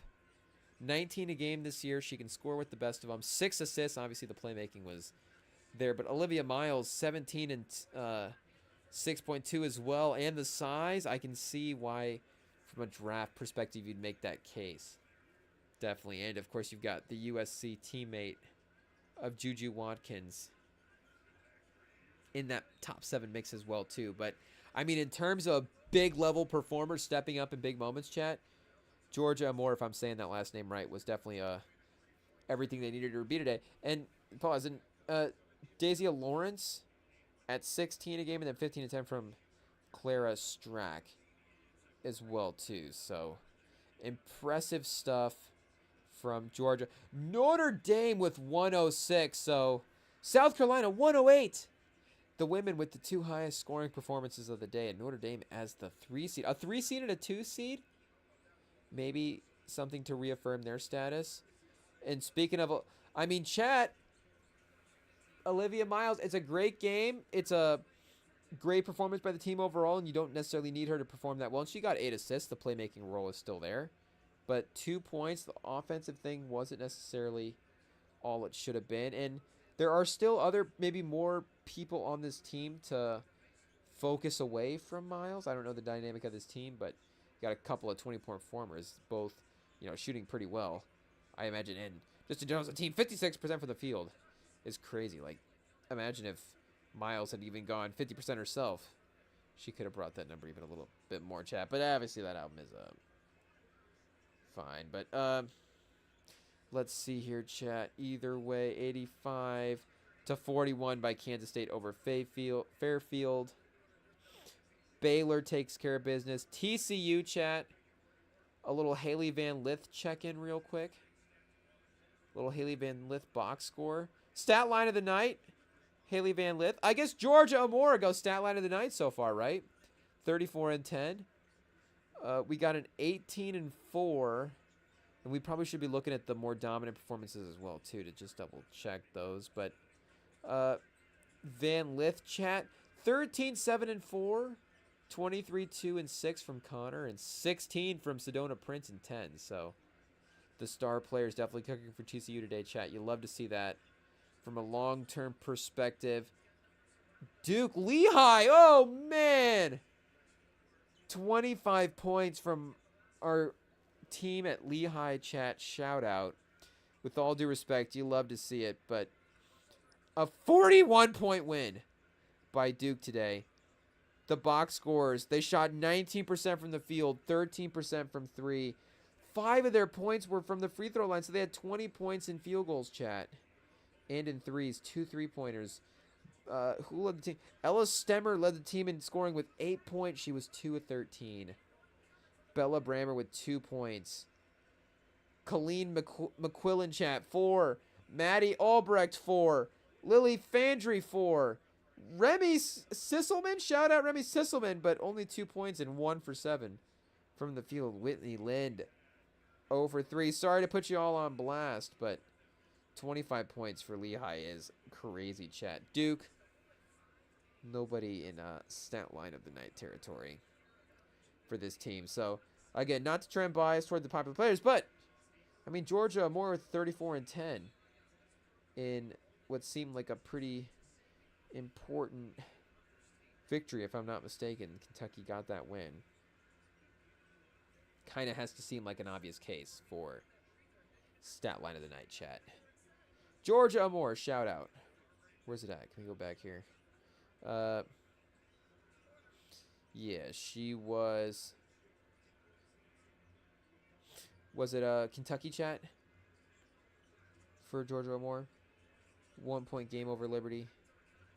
Because this was definitely one of the first games that we checked out. So, yeah, Georgia Amore from Kentucky, 34-10. And an amazing stat line to wrap up the night. So, anyways, chat, like we were saying, we're on the socials.